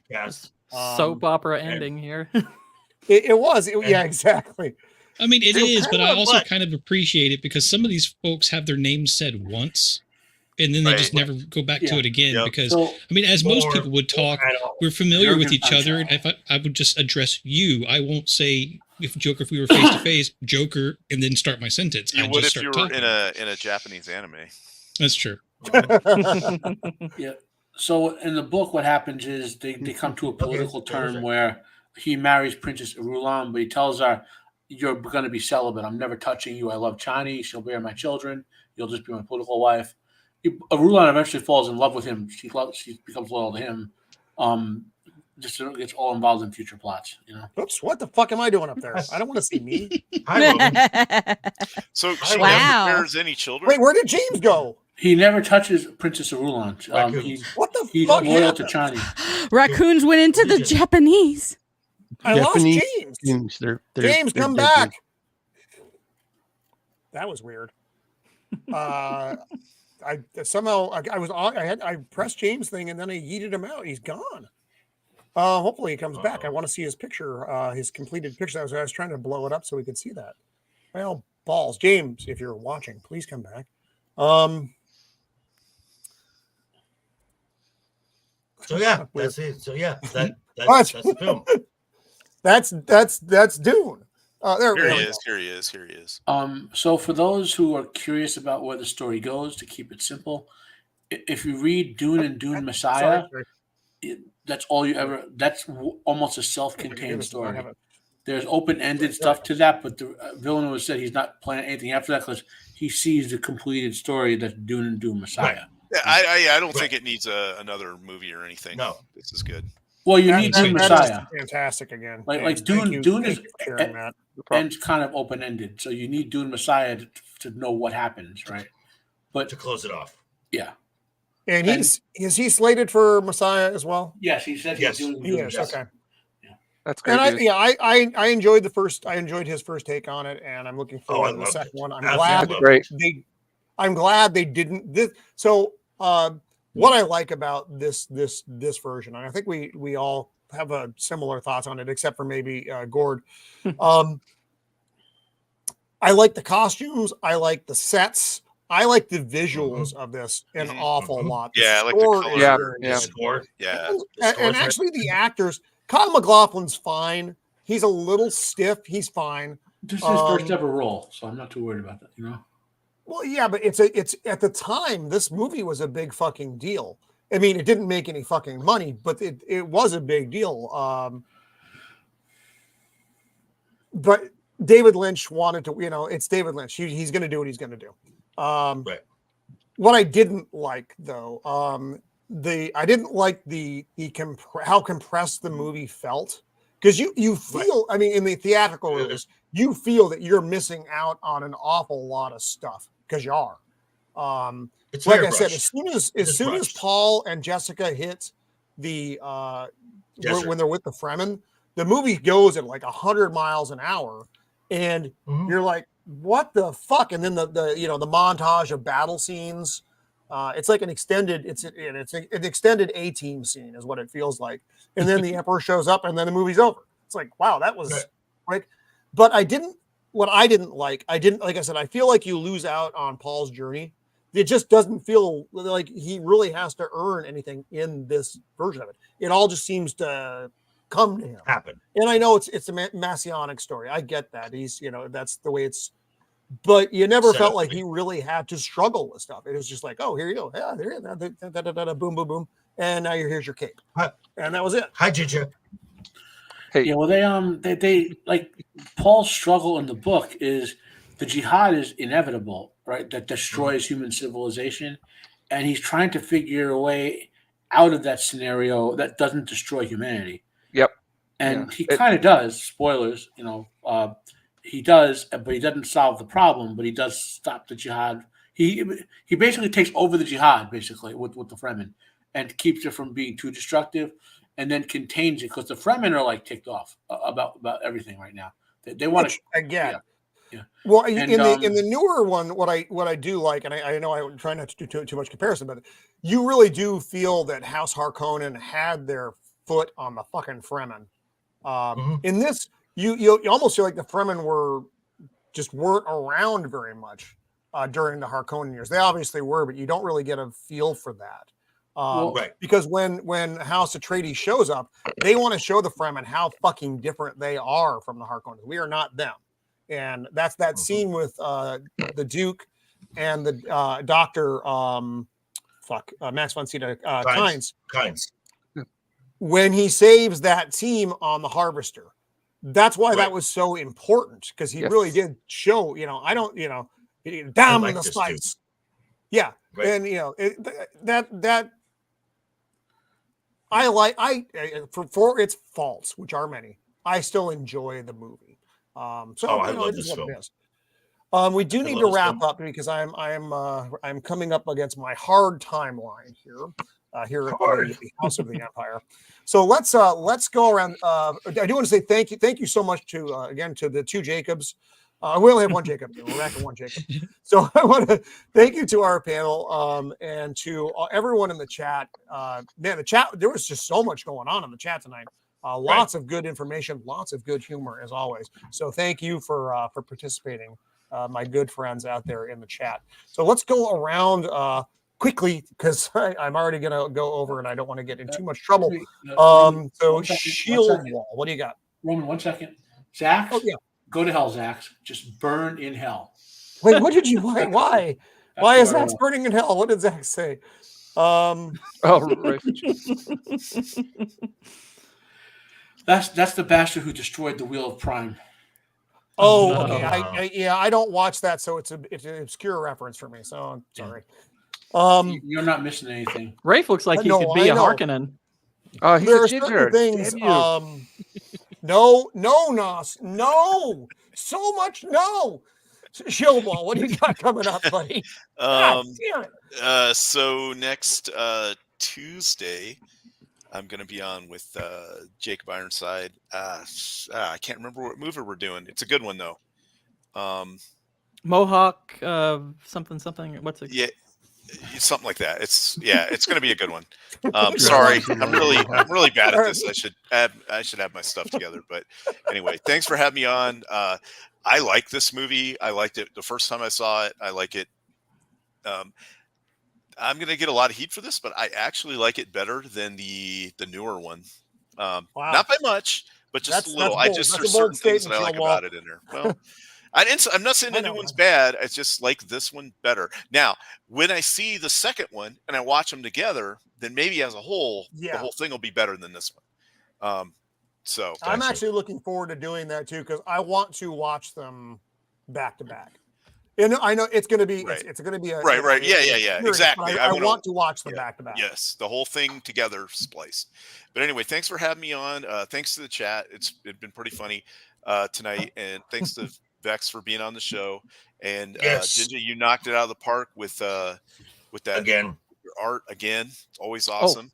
Thank you. Sorry. Yeah. So, I think a lot of people are probably tuning in just to see that. Come on! What are you talking about? But they're here for Roman's sexy voice. Yeah, exactly. Anyway, that's all I got. Oh, and whatever we're doing next Thursday, which I think is a musical thing. Yeah, next musical. Yeah. Yeah. It's going to be about music and stuff. It'll be cool. That's going to be a hoot. Yep. I'm looking forward to that. Yeah. So right on Shieldwall. Yep. Joker voice. What do you got coming up, buddy? Well, tomorrow in the morning, I drop my video talking about Team Gina and Elon taking on the House of Mouse. Fuck yes. Let's go. All hail the Fellowship. The House of Mouse, they fucked around. Now they're finding out. And then you can catch me tomorrow night, 7 p.m. Simulcasting from Lead to talk for Friday night's Royal Rumble. And then right after that, I'll be on with Samael, the infamous, with Abysmal Musings. Right on. Matt, the Quizat Matarak. What do you got coming up, buddy? Soon, I will use my atomics to destroy the Shieldwall of Dragons, allowing Jacob and his army of Fetacoons to ride the Beard of Liberty in. And Gourd King, we will take all your spice. The spice will flow. The spice will flow.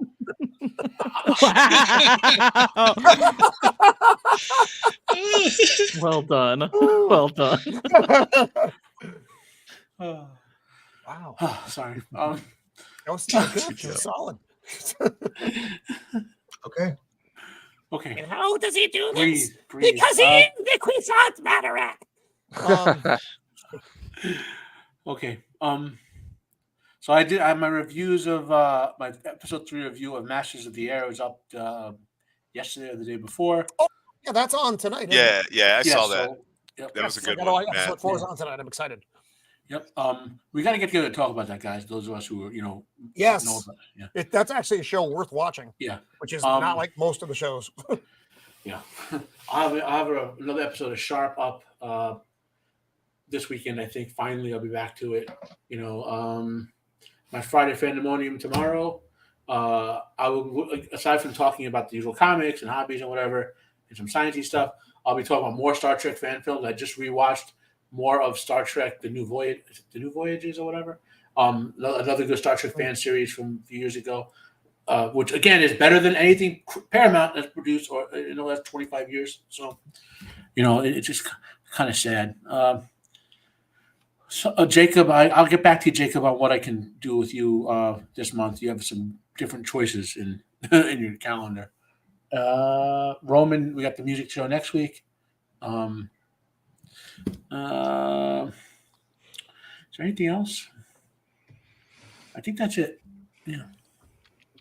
Right on, right on. Beard of Liberty. What do you got coming up, buddy? Next couple things I have is this Saturday, 9:00 Central. So I guess that's 8 Eastern, like 6 Pacific or something like that. For Weekend Harder, we've got a special theme park episode. So we've got Theme Park Casual, Rogue Attraction, and Berry Place 28 all together. And they're going to be talking about things that I don't know much about. So I'm ready to listen. I just don't know if I'll be able to contribute very much. It'll be a fun time regardless. And then on Monday, 8:30 Central, after the weekend, we'll be going over Fools Rush In, because there's nothing like celebrating February by watching rom-coms with your bros. Oh, that sounds so gay. It is. Good, How Mando. very June of you. What do you have coming up, Mando? This Saturday, I will be on Nadia's channel, the Inside All Day podcast with Dungeons and Dragons again. Woo! We'll be rolling some dice. Someone will be jumping out of a window.